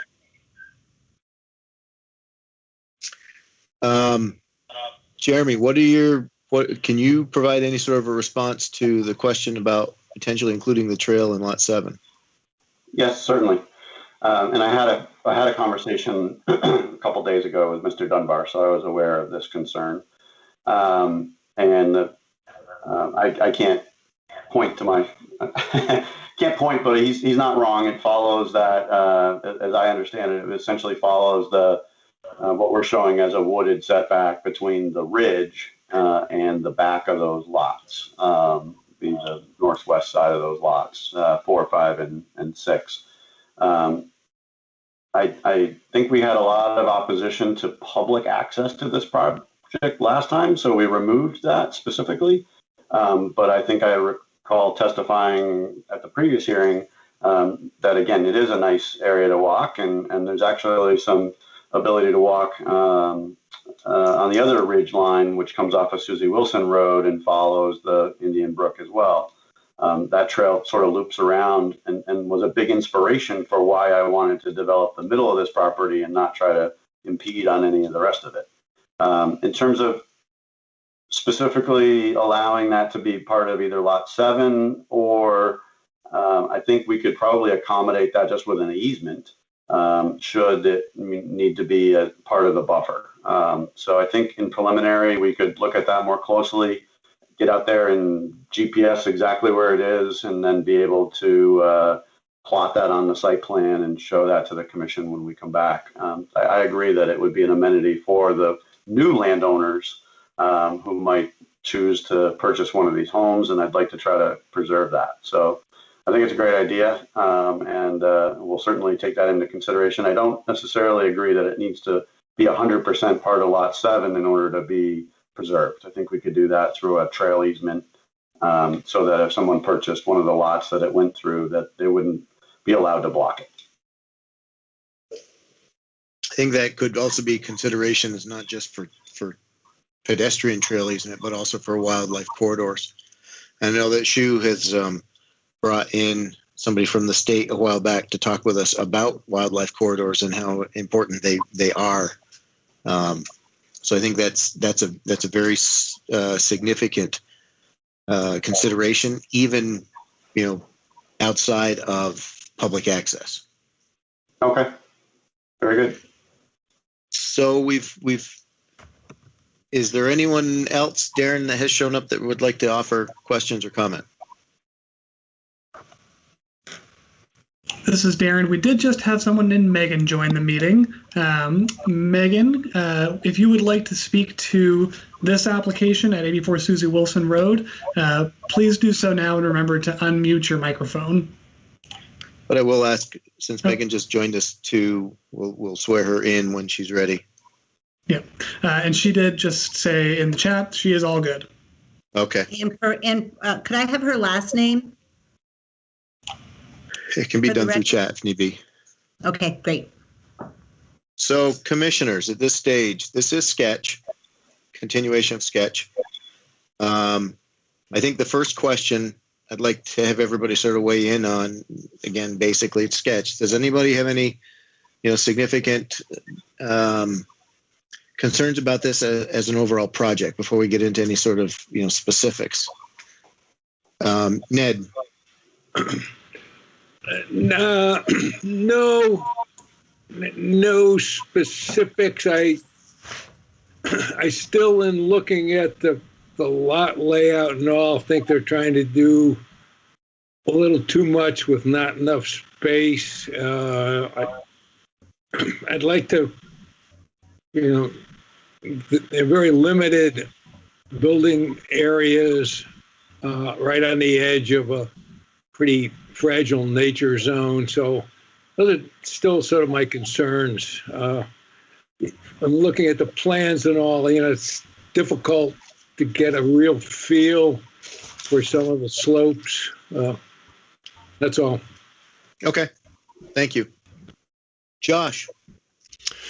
I would like the moving down the line, the private road versus public road kind of resolved. If I understood correctly, the concern with making it a public road is it would have to be built to specific specs. If we could make it a public road, but as I think I heard, we had the flexibility to not pursue those specs, I think that'd be ideal, just so we don't have the precedent of PUDs off private roads. As for the overall, I share the concerns about preserving the trail, although maybe not the specificity about Lot 7, but with the rest of it, I'm pretty much okay. All right, thank you. Shu? Yeah, I would say this is a significant improvement over the last layout on this property, and with regards to the wildlife corridors and that sort of thing. I mean, this. If you look at the location of this, it is right on Indian Brook, which is definitely an important area. But where it's located is probably not a huge movement area for wildlife. I'm sure there's some deer in there and all kinds of other animals, but I'm sure you're not seeing them move in large numbers from one place to another, which is what we're trying to preserve in other parts of the town if we can do that. I could be wrong. I'm not a wildlife biologist. Somebody could correct me, but it seems like you're nestled right into like a heavy residential area and an industrial area with a pretty major bypass running through the middle. And this is on the top of a steep slope. My guess is that the deer are probably moving, or the animals are probably moving a little bit further to the northwest than this area. But at any rate, again, I'm not a wildlife biologist. I think this is a better layout. Not really excited about putting a bunch of houses out here like this clustered together, but definitely an improvement over the last one. Excellent. Thank you. Hey, John, do you remember, did Jens have like was there an online tool that identified regional corridors? Yeah, and I really meant to take a look at that before we got to this tonight, and I apologize for not doing that. There are overlays that show these areas, and my recollection is that that actually the real sort of impact wildlife corridors are a little bit further north of here. Okay. This is Darren. If I could jump in real quick, I can actually speak to the wildlife issue. So the tool that you're referring to is called BioFinder. I actually just did a webinar on it today as a refresher. And I can just share my screen again to show that. Let me find it real quick. Yeah, because if we can nail that down now, better than later. Sure. So this is the project area, and this is the BioFinder tool. A quick background on this. The Vermont Fish and Wildlife Department has a major project called Vermont Conservation Design, where they're looking at state and regional level priorities for preserving habitat areas and connectivity between them. So that's what this map is about. They've got a lot of data in here based on a lot of really robust science looking at how wildlife move and use forests. So what you're seeing right now is the project site. This is the property in question. The overlay that you are seeing right now, I'm actually going to turn everything on. So the blue is what is called surface water and riparian areas. That is a reference to how wildlife use riparian areas such as Indian Brook to move from different larger habitat blocks. So I am guessing, based on Mr. Dunbar's observations of the deer population, that they are probably using this area to not only forage in this small pocket of forest on the property, but also as a way to get from one place to another within Indian Brook, using Indian Brook. And looking at the bigger picture, you can see this purple area here is an interior forest block, which is considered important on a regional scale.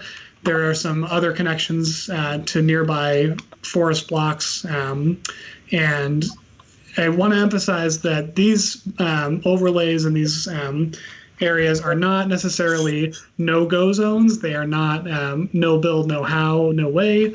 But it is important to consider how wildlife might be using them today and in the future, particularly in the face of climate change.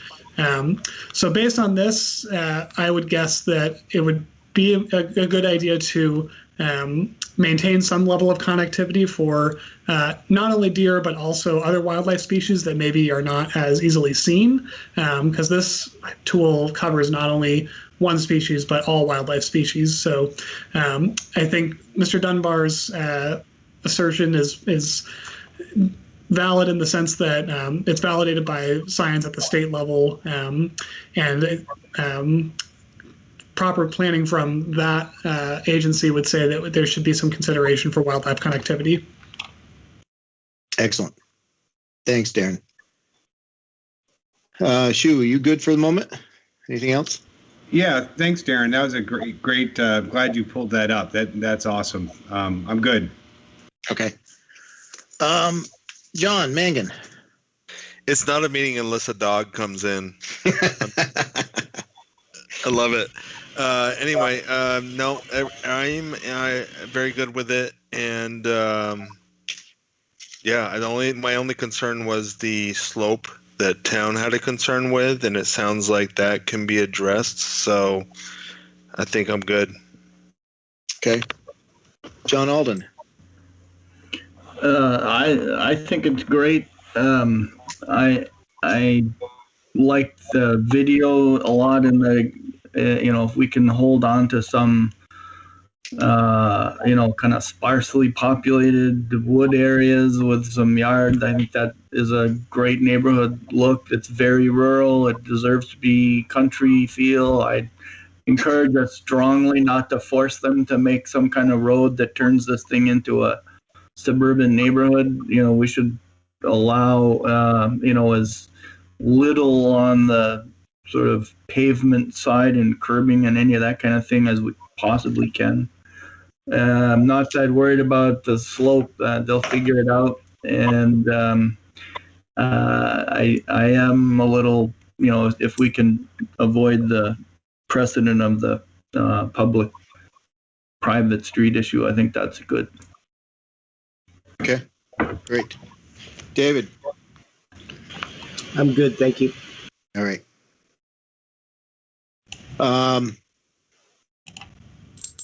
Again, this being sketch, it sounds like we have concerns about the drive, wildlife corridors, but I'm not hearing a lot of overall concerns with the project. Let's see, this is public hearing, so unless there's any continuation, so is there any other public comments that are requested? Does Mr. Dunbar have any follow-ups? I lost Mr. Dunbar on my phone, and I don't see that he's come back on, so okay. I think he got what he needed to say. A question I did have is, maybe a little premature question, but would you guys be interested in a site visit prior to the next meeting? That was actually going to be one of the comments that I made. So yes, right on point, Sharon. I think it would be valuable, assuming, well, even if we're not allowed to meet as a full group, I think it would be good to have a site visit. And if we have to moderate the number of folks that are involved, we'll deal with that at the time. But I would like to request that we do a site visit prior to the preliminary. And we could do that in two shifts, so. Whatever we need to. Yep. Yeah.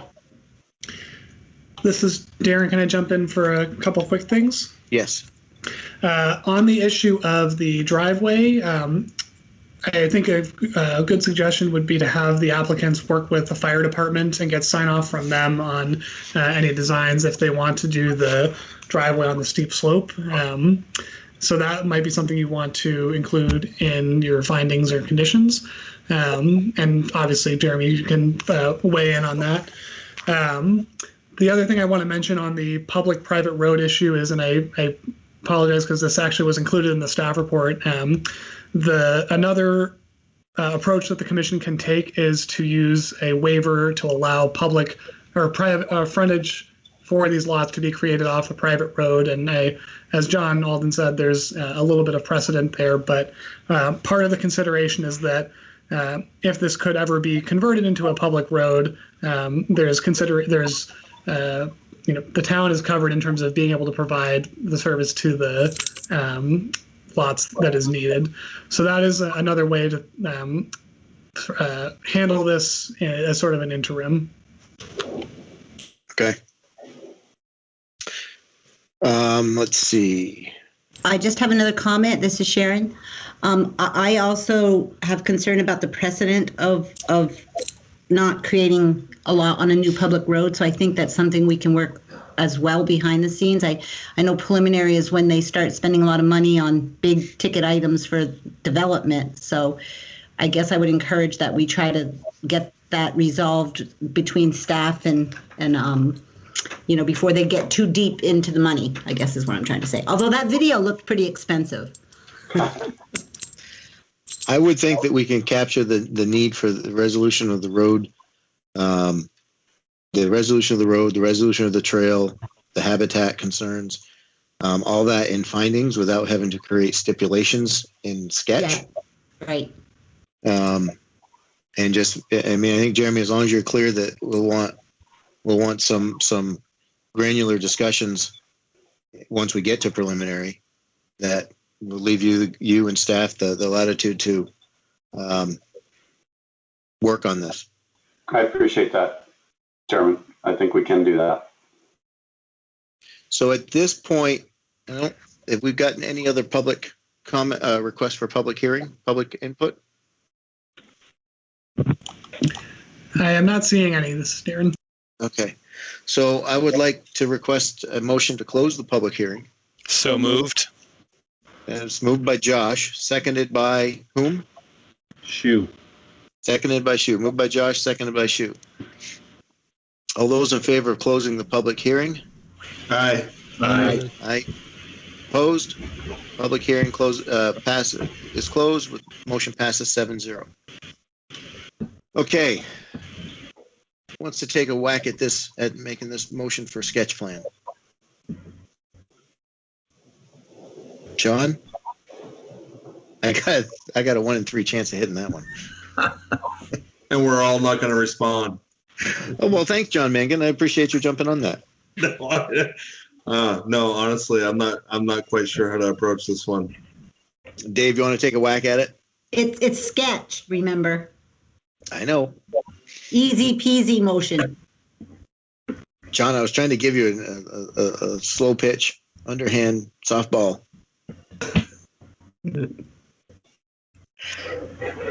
All right. How about we, I'll make a motion that we approve the sketch plan as presented with the findings to reflect the discussion in the meeting this evening, to discuss items where the discussion centered on coming to the staff and applicant coming to conclusion on the public road issue, the driveway incline specifically to work with the fire chief.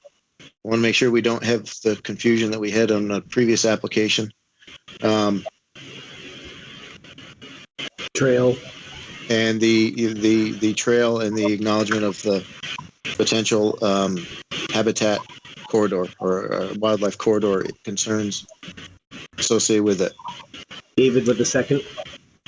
This is Darren. Before you make your motion, I just want to point out there are some findings, some conditions. And condition 3A requires that driveway serving lots 3 and 4, which actually should be 2 and 3, be relocated.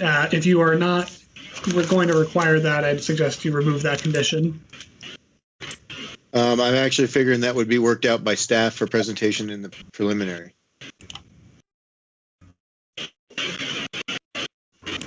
So would you be agreeable to just switching that from a condition right up into your finding, after the bullets? I would be comfortable with that. Yeah, just reword it to a should be explored so as not to cross the slope of 20% or steeper. Okay.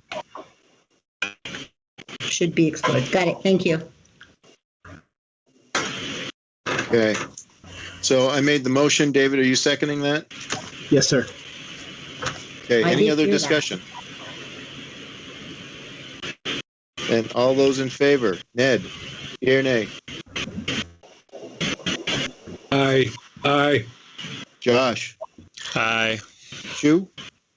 Aye. John Mangan? Aye. John Alden? Aye. Dave? Aye. And aye for myself. Motion carries 7-0. Thank you.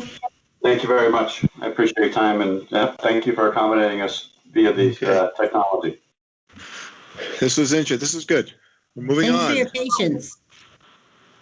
Do we need, does anybody need to take a 2-minute break?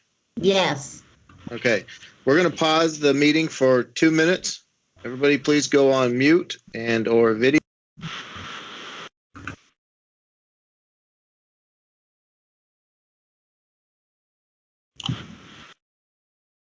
I think Dustin muted himself. We'll come back at 8:37. There we 3 go. minutes. Sharon, this is Darren. Should we stop the recording for a minute? I guess Sharon's already gone.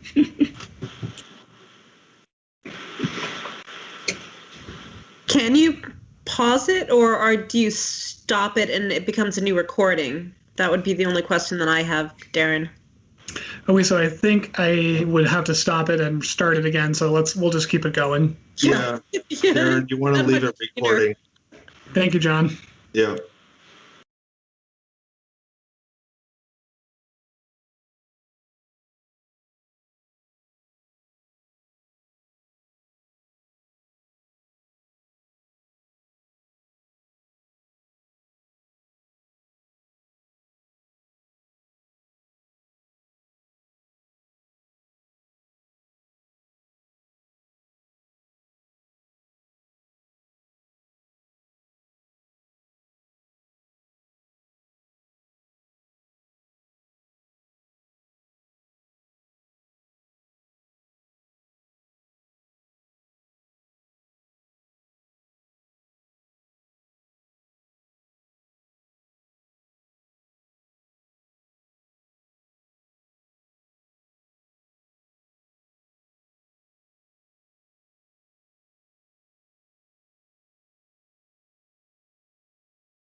When we Okay, go we'll back wait till we're on. on.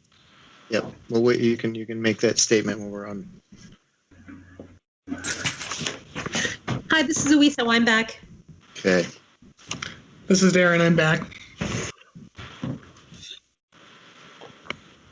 John made it back. It's like the Power Rangers checking in. Ed, your picture looks crooked. Josh is back.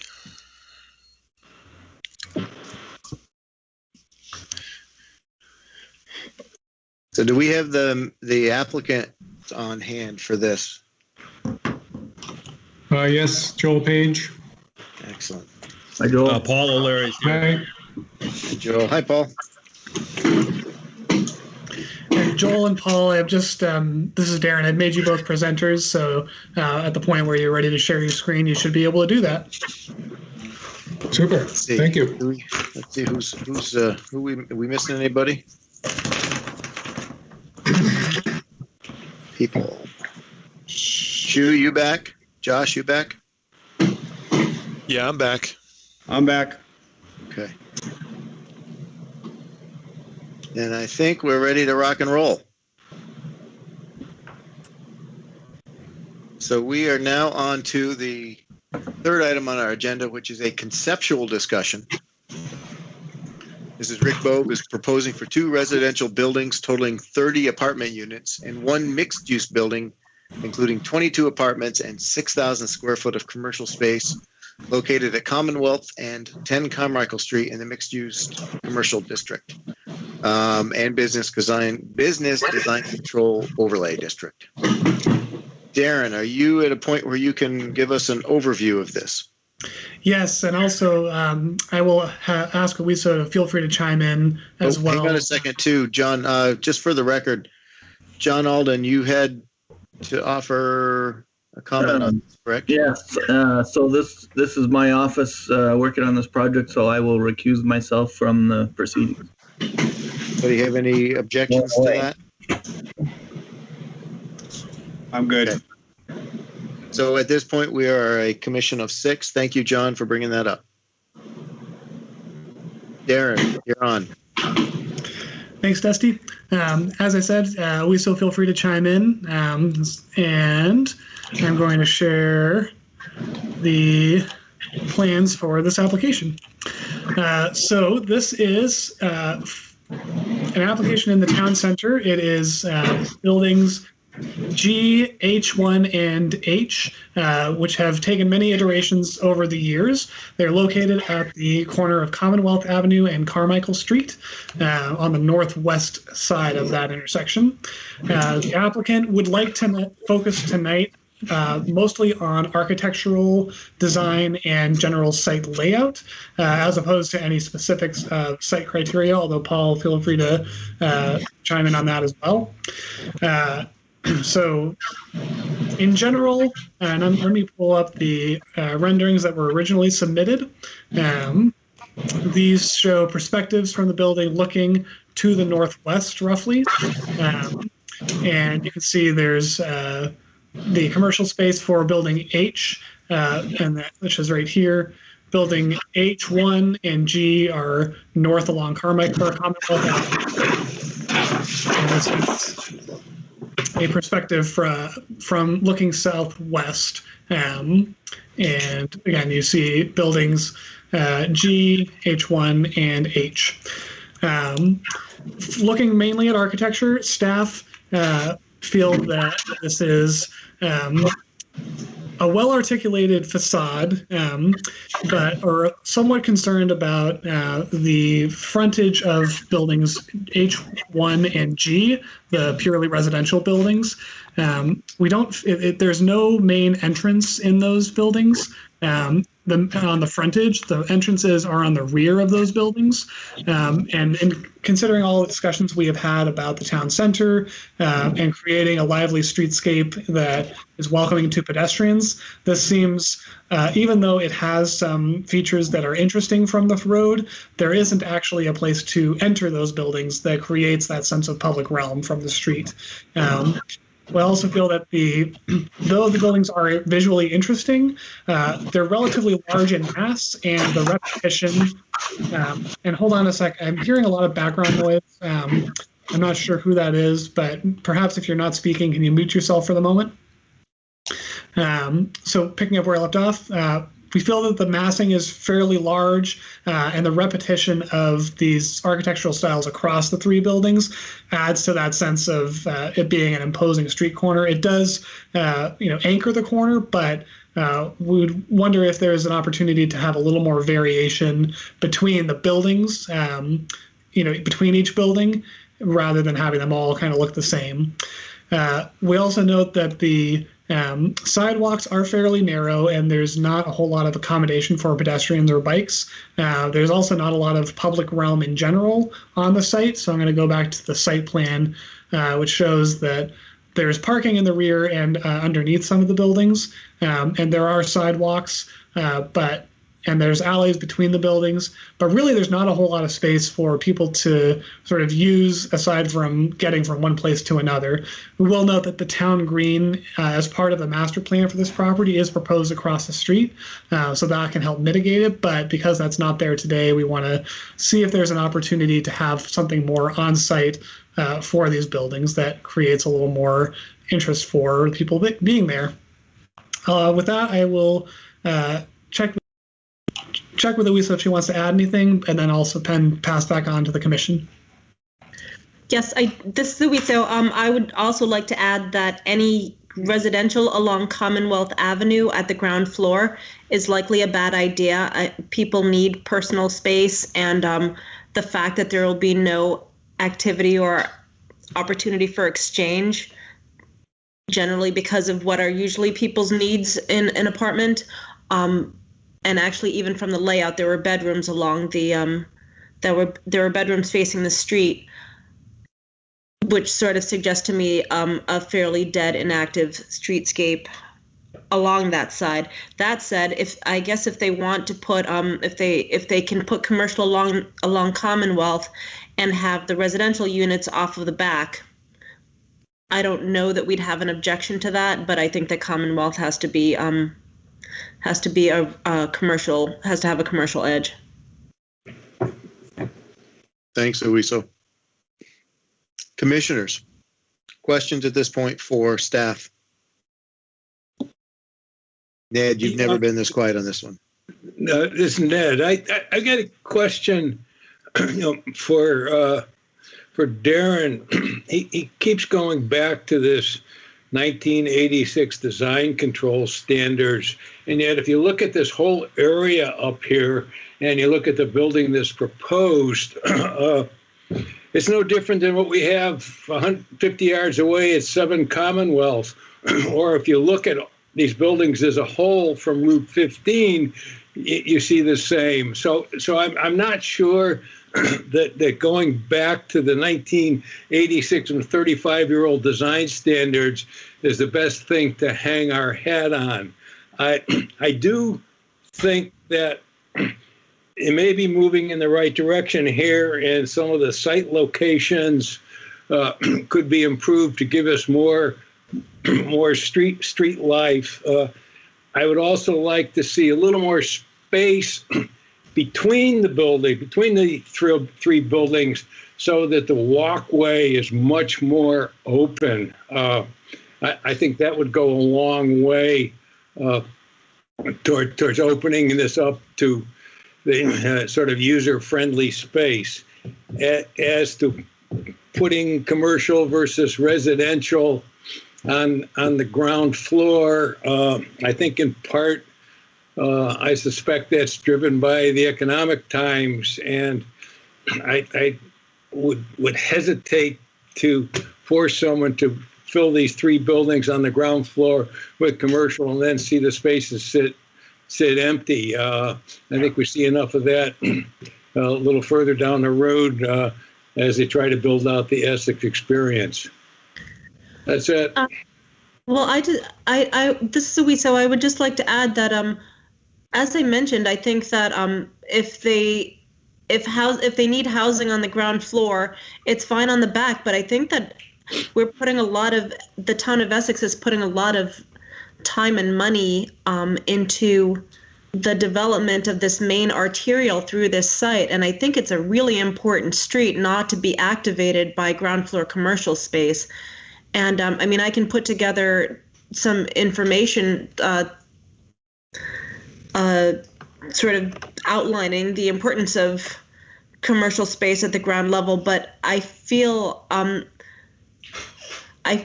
I feel as though it would be a really lost opportunity not to consider ground floor commercial, at least along Commonwealth. Again, in the back, that would take out 5 units in each building. But right now there's literally no activation of the street on that. There's no entrance. So there would be no movement of people in and out. The windows would largely have to be shielded. I mean, probably the best option, I guess, would be bottom-up shades. And even then, there'd be no activity. But you don't expect to see activity in residential. And I think that it's a choice that the Planning Commission needs to make as to whether they want an active streetscape along Commonwealth or whether they don't, because you will not have an active streetscape if it remains residential. This is David. I want to ditto Lisa's comments. I agree with her. Hi, this is Josh. I'm with Owisa 100% on this. And John Mangan as well. I'm Ned here again. I'm not saying that's not the ideal. And I think I'd like to see that. I wouldn't want to see a lot of closed shades. However, anytime you get a set of buildings with this kind of frontage, you have such a mixed bag worth of window coverings up and down that it looks like a checkerboard anyway. So that's not the issue, but let's go on.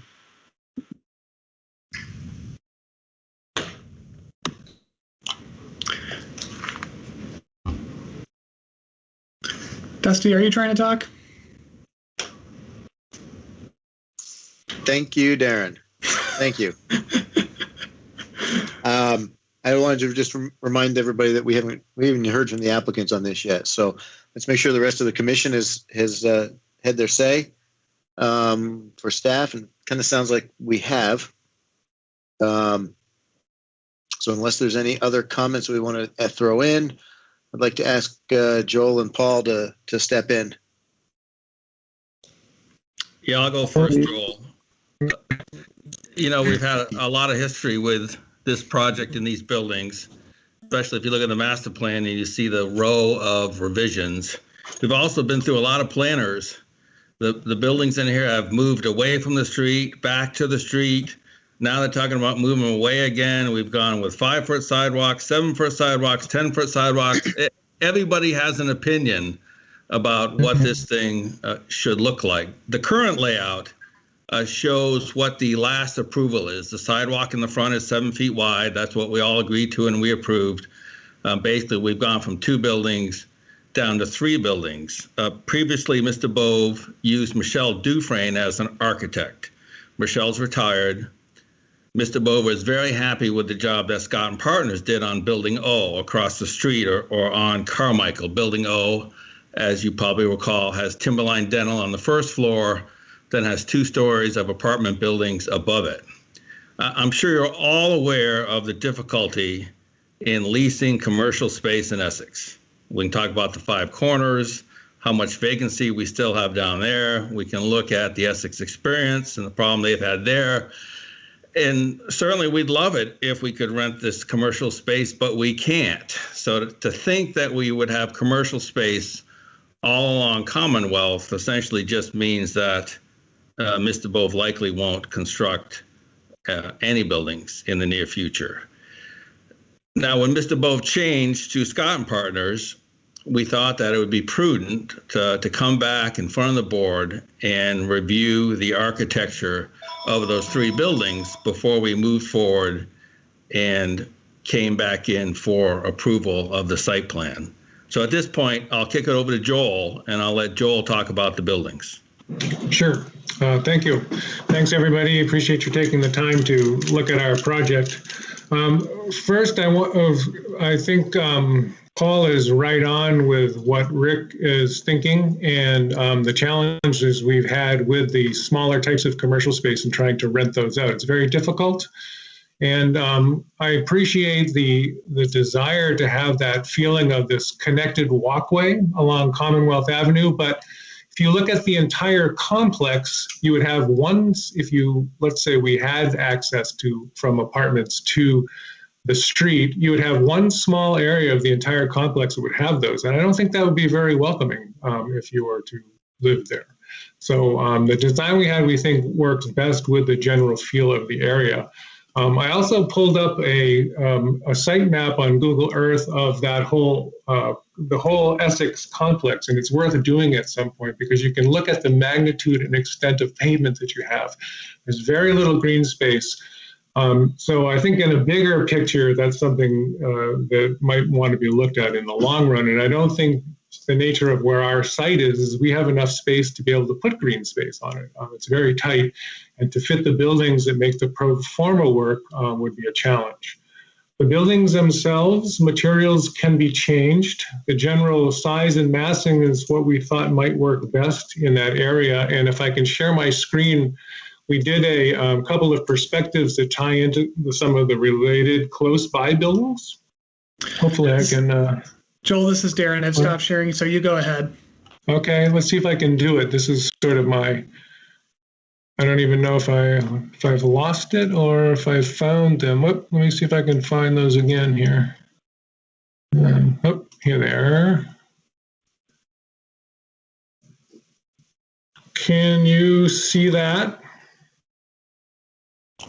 Not yet, Joel. No? Okay, let's try. So Joel, have you hit the share screen or the share button yet? I did. Okay. And have you clicked on one of there you go. Okay. Give it a minute to pop up. Okay. So what we're trying to show is that we have some relationship to the 7 Carmichael Street building, the building O. The idea was to try to create a welcoming corner, since the only Joel, we're still not seeing what you're showing. Is it the perspectives you sent me earlier today? Just like I just sent it to you about 10 minutes ago. I found them in my folder. It's a more recent one. Okay, give me a minute to pull those up. There's two pictures. Yep, let me get those.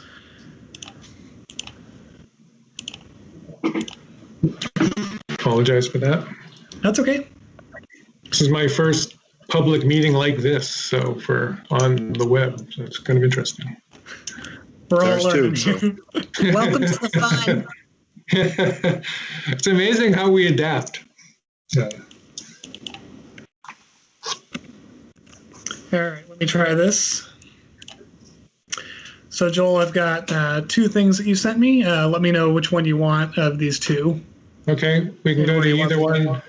That's the perfect one to start with. So we took the building model that we have, the buildings model of all 3 buildings, and put them into a photograph and into the site. So you can see 7 Carmichael in the background. You can see 8 Carmichael in the background on your left side of the picture. You can see the bank on the right, and back in the distance, Jules on the green. So it sort of gives you a feel of what that intersection could look like. Looks kind of nice. So we could go to the other perspective as well. Currently, if you were to walk at that intersection, it would be not so nice. This is looking down from Jules on the green. It shows you the grading that is going on there. So that's one of the challenges we face. Here we are. In this project there's quite a bit of a grade drop from one end of the complex to the other, which is part of the reason why we have sort of those shorter windows on the corner, which is actually a mechanical room. But we think the buildings themselves work well in terms of their context and size. So that's kind of what I wanted to show you with these photos. And mostly, I guess I would open it up to questions. Materials, right now we're looking at, basically the concept is develop a durable building with materials that will last and hold up well over time. And we've got a mix of some stone on the base, sort of brick type stone, stone-like stone, metal panels, and fiber cement siding, lap siding, and panels. But that's all flexible and can be modified.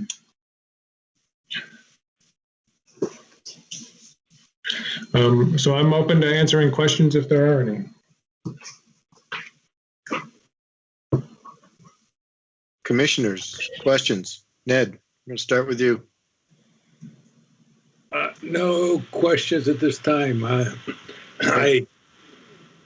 go ahead. That's okay. I may talk later. Go ahead. Of course you will. We all will talk later. No options. Josh, your thoughts? For what they're trying to do, it looks good. I just repeat what I said earlier in support of Owiso's concept about commercial, but given what they're trying to do, it looks okay. Shu. Yeah, I'm obviously not a professional trained planner, but I'm listening to what Owiso is saying about the frontage on Commonwealth, and and I'm looking at the floor plans, and I hear what Rick is concerned about as far as not filling his units, but there's something to be said about trying to be careful about how we plan this thing for the future. If we lock these things into residential units, facing the street, maybe that's not such a good choice long term. I mean, maybe they could be converted later. I don't know, but I'm just sort of talking out loud, and I'll be quiet now. John Mangan. So I guess a question I might have is, what are the plans for lighting? What's that? Could you repeat your question? I guess my question is, what are the plans for lighting? Because I don't see anything. It seems like it could be an awful dark area. Paul, is there a street lighting plan on building lighting? There's a street lighting plan that we proposed before. It's the same fixture that we've used previously all throughout the town center. So there'd be a series of street lights, basically down both sides of the street. So at this point, concept, we're not really showing the lighting. Okay, no problem. I just wasn't sure. My only, I guess, concerns, and maybe this comes later, is, the design is similar to the dental place that's next door, and it's kind of, it's boxy, and whether that matches the design that we want, with the adjoining properties or not, I'm not 100% sure, but that's it, really. Okay. Dave, your thoughts? I like the design, some elements of the design of the building. I'm struggling with that first story. And some of the other designs we've seen that were more brownstone in feel, where you had different elevations on stoops and some different projections, was just a little bit more inviting from the streetscape. I'm kind of with Owiso and struggling a little bit with that first floor. I'm also not ignorant to Paul's reality of, it is a changing landscape on the commercial front, and you do run the risk of having some empty space. So I don't know what that balance is. So I don't have an answer. There's parts of this I really like, and there's parts of that historical brownstone feel that I really, really liked. Okay. I guess from my perspective, I'm hesitant to. I guess the term that comes to mind is settle. Whatever goes in is going to be here for a really long time, and if we don't look for the best mix now, we won't ever get it. So, I'm hearing, and we've heard this right along, that ground floor commercial is a design point, is desired, period. If we don't put it in, at least on the street fronts, we won't ever get it. And those are awfully big buildings. And there's a lot of mass that's going to take over that space. So I understand that it may turn Mr. Bove away from developing, but I'm not sure that I would be embracing a design point that is going to be essentially a block housing that's just housing in an area that we're looking to have be both a commercial and residential environment. I'm really struggling with giving up on the streetscape, which is what I feel what we would be doing. This is Awiso speaking again. So I think that it's really easy to think that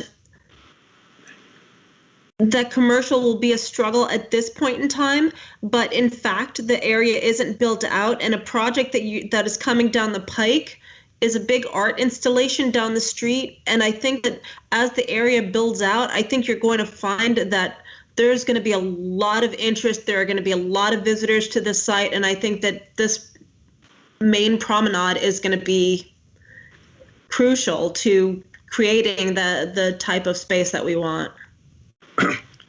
This is Ned. I think the best spot is looking at the perspective we have on the screen now. I think H is probably and running down both sides, at least to a partial extent, is the best space to put commercial. I think what we've seen, what's been presented is a good start. I think there's certainly more to do to play around with this and make it a little more friendly to what we'd like to have for the overall area. But I'm not sure this isn't a good start. Oh, I actually think that that there's a lot of interest in actually these latest elevations, and this particular perspective makes me think that doing something special with that corner and really holding it, whether it gets, and maybe I'm speaking out of turn, but even if it were a little bit bigger or something that really sort of drew attention to it, I think would not be a bad thing. Well, I think I think that's the corner area that in Building H, that if we expanded the 6,000 feet of commercial space, and there's also a parking garage there, I think that's our best place to look to improve upon this design. Right. Well, but in fact, from Route 15, you're going to, if this building really anchors the corner from Route 15, there's going to be an approach to it. And I think that approach needs to be an active, vibrant approach. And that would be the reason for, that just sort of underscores the need for ground floor commercial there. So let's come back to, our point of discussion this evening is this is a conceptual discussion for, the residential buildings only. And if Paul, if you're looking for, feedback from the commission as far as whether or not they're amenable to residential only, if you're looking for building design, I've not heard anybody really come down against the designs. Everybody in the commission so far has voiced some level of approval for the designs, with the exception of the residential commercial mix.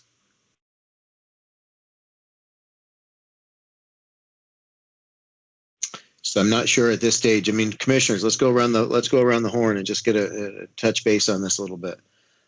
So building design elements. Ned, in general, I'm not talking the use just yet, but I think design-wise, I think it's fine. I said that the walkways, I would like a little troubled, and it's probably just something that slipped in their CAD system. And on drawing A 4.5 on the right-hand side, there's a big blue spot with only 3 little windows in it, and I think the CAD guy there just missed putting a few more windows in there to break that wall up. But that's a work in progress, and that's why we're looking at it at this stage. Okay, Josh, what are your thoughts? With respect to the building design, I like I said, I think it's okay. I think that's all I'll say for now. I can live with it. Shu? Yeah, the architecture. I mean, if you really wanted to have gables and some crazy cornices and stuff like that are more traditional, that'd be one thing. But really, if you look at most streetscapes nowadays, or even way back when, this is kind of what they look like.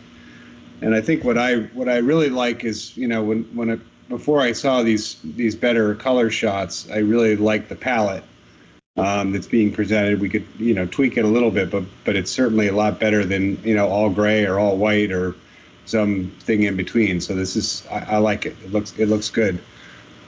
Okay, thank you, John Mangan.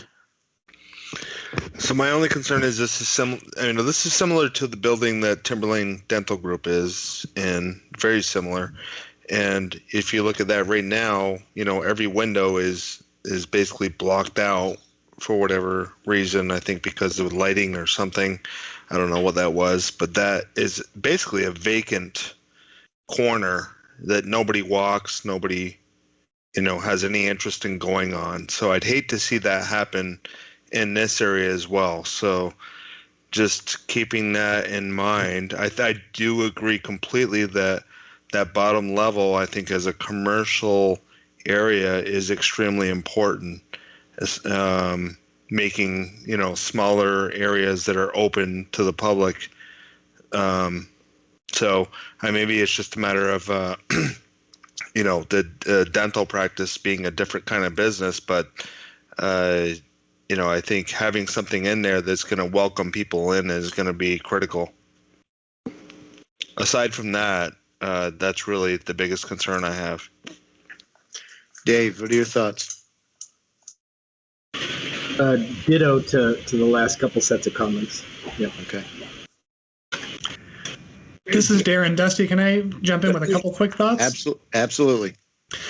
So I want to address one thing that's come up a couple times about the 1986 design standards and the gabled roofs and sort of traditional architectural style.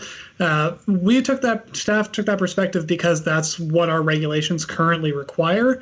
But we recognize that there's a lot changing in this area, and that design is. Our perspective on that might be changing as well. So I just want to point out that was why we focused on that. And I think that there's a lot of leeway for the commission to move in different directions with new zoning. And I also want to highlight something else that's come up once or twice about adaptability of that ground floor space on buildings H1 and G, the all residential ones. I think, if understanding that there are some issues with the current market and leasing out commercial space, I think something that staff is really interested in seeing in general throughout the town center is adaptability of that ground floor space, and making sure that, even if it's not designed right now for commercial or residential, that at least it has that engaging streetscape and can easily be adapted to that if needed.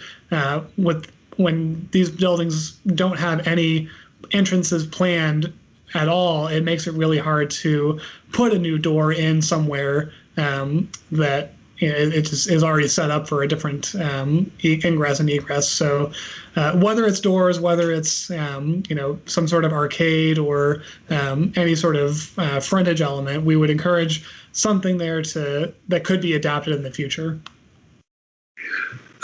Ned here. I've got sort of one more comment, then it's time for my bed. But if you remember correctly, and we've discussed this before, up on Building G, the northernmost building, we do have a grade elevation up there, and so that any entry into commercial and all is apt to be at or below sidewalk level as it slopes down the corner to the corner of Building H.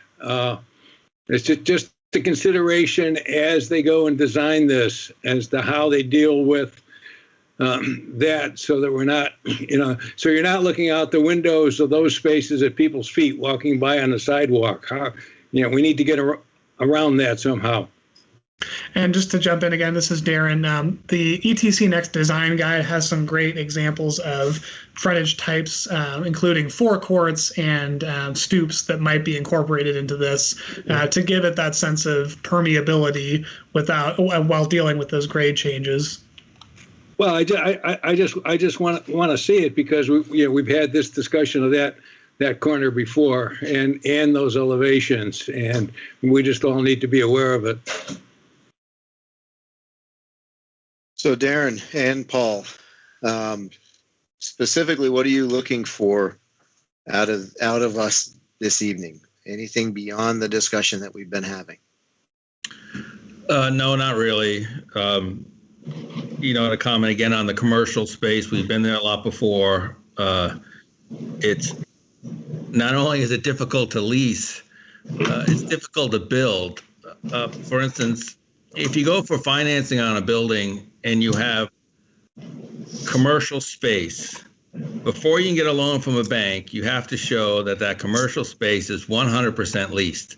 A residential building, you don't have to show that they're leased. They know there's the market demand out there. So if we're talking about first floor commercial, unless Rick can find tenants to go in those buildings and sign a lease, the building won't happen. He's fairly confident that the 6,000 square feet of commercial space he shows in the largest building, that he can find a tenant for that. So just passing on the realities. This thing started in 1995 or something like this. So obviously things move very slow out here. It's been a long time coming, and at the rate we're going, it'll be a long time before we see this thing built out. I fully understand the Essex experience, and we're talking in a few weeks about potentially Barbarossa coming. We don't know if they're going to come. We don't know what that's going to look like. And certainly, if you go back to the original history of this, the town was going to build the infrastructure and the developer was going to build the buildings. And we all had really nice looking streetscapes and all these nice amenities because it was a shared agreement. As we all know, that's fallen by the wayside. Certainly, Mr. Bove isn't expecting at this point in time that the town's going to contribute to this streetscape. All right, it's all on his nickel, and he needs to be able to make the dollars work. And at least so far, that hasn't happened. All I have to say. All right. Thank you. Dusty, I do want to mention one member of the public has been making some comments in the chat, and I've encouraged them to speak to everybody so we can all hear that as well. Okay. Do we have a name? The name in the chat is P. Tucker.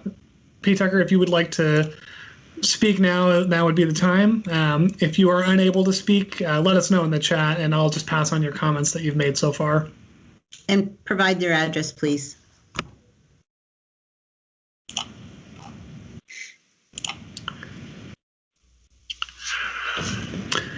Hi, all right. Josh here. Do we need to open a public hearing, or is this just conceptual, so we don't need to worry about that? Conceptual is just discussion. We won't be making any okay. Motions or anything on this. All good. Yep. So it looks like P. Tucker is not able to speak, but I will just say they've said, are there any plans to address the Carmichael turn where many people have had near run-ins / accidents as part of this? and then later talking about the reason that 7 Carmichael Street has blocked windows is because it's a medical facility in the timber lane space.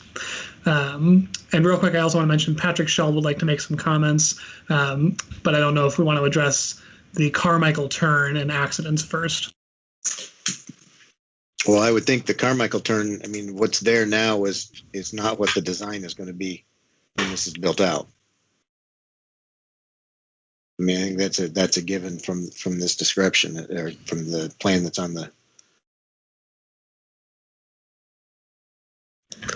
Well, is that what he's talking about, or is he talking about the Billy Butler Carmichael intersection? I'm not aware where the accidents are he referred to. Yeah. And Darren, if I could get a complete name and address for the record, if we're reading his comments into the record, I'm not quite sure about that, but. Yes, so the address has been provided. It's in the chat. P. Tucker, if you could also provide your full name, please, in the chat. And the address is 49 Chelsea Road. Sharon, didn't you also have a correspondence from Deb Holland? Deb Ayler Holland, yeah. Thank you, Wiso. So I guess Deb couldn't make it tonight, but she did send some comments. I think it might have gone on your Google Drive, but I'll read it into the record if now is good. As again, it's dated 4/28 from Deb Ayler Holland. As proposals for new development on and around Carmichael Street continue, so does my concern for the safety of this neighborhood's senior residents living at Mansfield Place and Town Meadow Senior Housing. These residents walk along Carmichael Street for exercise or for necessity in order to do their shopping or to get other services, doctors, dentists, since many are no longer able to drive. If Mr. Bowe's proposed project advances to development, traffic will surely increase on Carmichael Street and its connecting roads where the remainder of this street opens up to through traffic. I would like to ask the Planning Commission to review the Carmichael Street roadway in this proposal with an emphasis on creating safe walking conditions and connectivity for the neighborhood's senior and elderly residents. Among the items to consider would be an additional lighted crosswalks, benches placed at senior walker-friendly distances, level sidewalks with ramp entrances wide enough to accommodate their personal mobility aids and ways of easing or slowing traffic speed on this street. Many of our senior residents living at Mansfield Place and Town Meadow Senior Housing, my parents included, have impaired or limited hearing and vision and are unable to move quickly when crossing the road. Some use canes, walkers, and motorized scooters to aid their mobility. These residents appreciate and deserve the opportunity to walk safely through their neighborhood. Thank you, Deb Ayler Holland. And Paul, I can email that over to you if you'd like.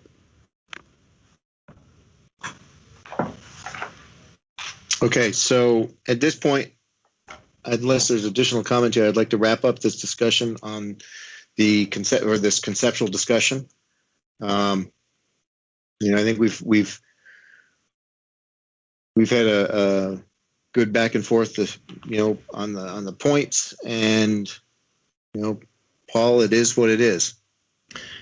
Real quick, Dusty, you do have a request to comment from Patrick Sheld, who's the Village Planning Commissioner. Okay. Patrick who? Sheld, S-C-H-E-L-D. Patrick, if you're able to speak, that would be great. If not, absolutely. Okay, go for it. Okay. Address is 18 Abnaki, if you need that for the record.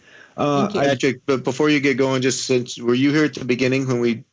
Yes, I was. I've been on since the whole time. I didn't realize it was going to take quite this long, but it was a nice learning experience to see how you guys go through your commission meetings, so I can take that back to what I'm doing down at the village since I've only been there a short period of time.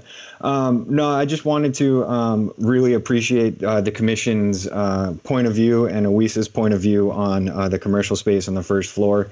I think it's a bit, it feels a little short-sighted of the developer to think that they're not going to be able to fill those commercial sites when there's currently nothing there built, and that when you start to put residents into a area, suddenly commercial spaces tend to want to fill those commercial spaces because now there's actual foot traffic and there's people walking around. The other thought that I had looking at one of the renderings, seeing that there is a town green across the street from the proposed building. I didn't realize that that was going to be there. And knowing that if it is all residential, my fear is that that town green just would not get used in the way that we would want, because it would almost feel boxed in by residential apartments and would almost become a private green for those residential spaces. But if there's commercial, then I think there would be more foot traffic and you would start to see it. But really what I wanted to comment on is on knowing that there are 52 total units of apartment housing units going in. I was curious to know if there's been discussion about any of those units being affordable units versus market rate units. It would be great to see a mix of both affordable and market rate units go into those spaces. And that's all I wanted to say. Thank you. Thank you, Patrick. I'll comment on that. Currently, we're not anticipating any of the new units to be affordable. However, right down the street in the Whittier building, there are 42 units that currently are affordable units. So currently, around 35% of the total housing units in the development are affordable. Okay. Are there any other folks queued up, Darren? Nope, that's it. Okay. And I would like to, at this point, wrap this up. I think, Paul, the consideration of commercial on the ground floor is a consistent item for concern. The building designs, you've actually, I think, came in the door with designs that were better received than previous renditions. So plus and minus. Any last minute item questions, concerns on this? Then let's consider this done and we'll move on. Thank you for bringing this to us, Paul, and thank you everyone for offering comment on this. Thank you. And thank you, Joel, as well. Thank you. Yep. Moving on now to the minutes from March 12th. I would take a motion for those. I'll move approval of the minutes of March 12th. Second. Who was the second? Me, Josh. Josh, thanks. Yep. So going through, looking at the minutes, does anyone want to offer comment on any of the pages, any of the items in the minutes? And John Alden, are you back or did you take off? Yeah, no, I'm back. Okay. No comment on the minutes. They look fine. Okay, we moved them. Who seconded? Josh? Josh. Okay, with no one else offering commentary, so all those in favor of the minutes or as presented signify by saying aye. Aye. Aye. Nay? Or opposed? Minutes carry 7-0. John Alden is back on board with this. Other business. So I have 1, 3, and 5 Valley View Drive did not get their Mylar recorded in time. They were held up a little bit with Act 250, and then things got crazy with COVID, I guess, or they might have already missed that. But so I'm looking to see if you want to do an on-the-fly reapproval of that consent approval that was granted September 12, 2019, so that they can get their Mylar recorded. Can you put it back up? I mean, I'm not even sure what it is. Darren, can you pull that up from the Google Drive? Yes, it will take me a minute, and I might have to reconnect. So why don't you do your other business first? Well, the other business too is also on the Google Drive. Oh, okay, sorry, it's on Google Drive. Nope, sorry, never mind. Give me a minute. But I'll talk about the other one. 217 Sand Hill Road is it's the corner of Route 15 and Sand Hill. It's the house that's falling apart. The landowner has an applicant who is looking to assist him in payment of tearing the building down and wants to put a food truck on the lot. And we have a plan showing where it would be located. The regulations call for both zoning board approval and planning commission approval. And oftentimes for temporary use, I bring it to you in other business to see if it's something you want to see as a full application, or if you just want the zoning board to handle it, since the conditional use criteria now adds some elements of site plan review. How would it access it? From the Champlain Farms? Nope, it would access it from the drive, right from Sand Hill Road, which is a close intersection. And when you see the diagram come up, you'll see how it's accessed. I did reach out to VTrans and spoke to Randy Snelling, and because my understanding is they're going to be putting a traffic light at this intersection slated for 2022, and I believe they're going to take a little portion of that property owner's land. So again, this is a temporary use. The zoning board, we've done it different ways, but we've made them, we've approved it in the past for 1 year only and made them come back, or we've approved it with a condition that if the zoning administrator feels there were issues, they have to come back, or they don't have to, and they just have to pull a yearly use permit. I don't know what the landowner's plans are for the lot, so this is a temporary trial for this guy. Sparky's Barbecue, I guess he seems to be well known, although I wasn't familiar with it. But so again, technically the regs read, both zoning board and planning commission review, but as I've done in the past, checked with you to see if you're comfortable with the zoning board handling this. Anybody have any concerns about this other than me? Ned, I just have one question. How long is that portable sanitation unit going to sit out on that lot? I mean, a lot of people go by there and sort of in the center of town.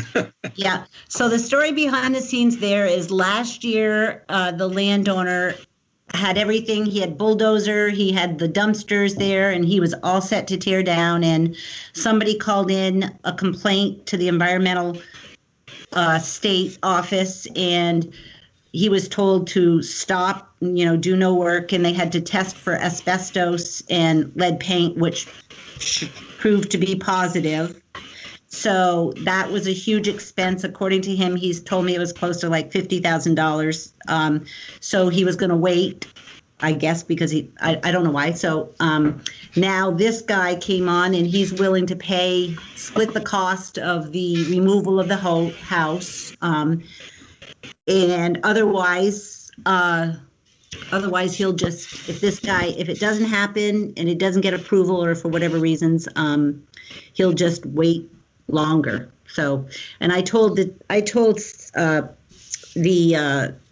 applicant for the food cart, the house coming down or not has nothing to do with it. I mean, one way or another, that house is coming down eventually, and we're not gonna, So Sharon, let me jump in if I can. Sure.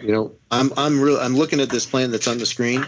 Yeah. And I gotta say that I'm a single family home entering and exiting at that point doesn't bother me so much. But we start putting a business, and we've got 10, 12 parking spots in a wide open entry onto Route 50 or Sand Hill Road, with traffic coming off from Route 15 at speed. Yeah. I would be very concerned about that, and I'd be very concerned about getting Public Works to weigh in. Yeah. That really concerns me. No, that's fine. So it sounds like this isn't one of the easier ones, so I'll just plan to have him come before the planning commission. Thank you. Now I'm moving on to 1, 3, and 5 Valley View Mylar. So again, it's just a matter of they missed the 180 days. It was 3 lots, and over the years, Mr.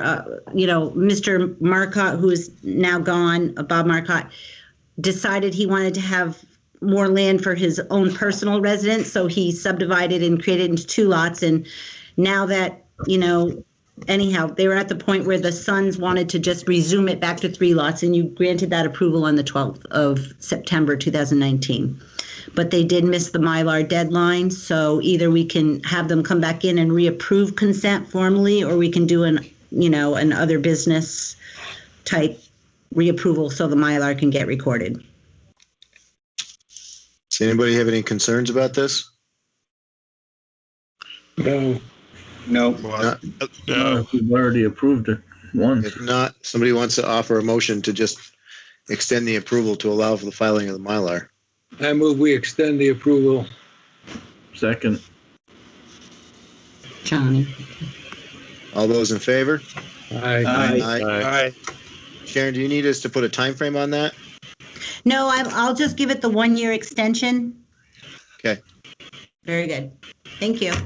And then let's see, do I have a third thing? I don't think did. you do. Yeah. I don't think she does. 9:30. I don't think you do. No. This went pretty well, folks. Nice job, Dustin. This was Staff too. Good job. Very nice smoother job. than I Nice job, expected. Dustin. I think it went well. So I think we're ready move to we do this adjourn. again. Is there a second for that? Who was I that? second. Second. Was that Ned? Ned and Josh. All those in favor? Keep going. Aye. Aye. Aye. Yeah, I do want to say, We are adjourned. Thank you. I do want to say Good night, thanks to everyone. staff. Night, guys.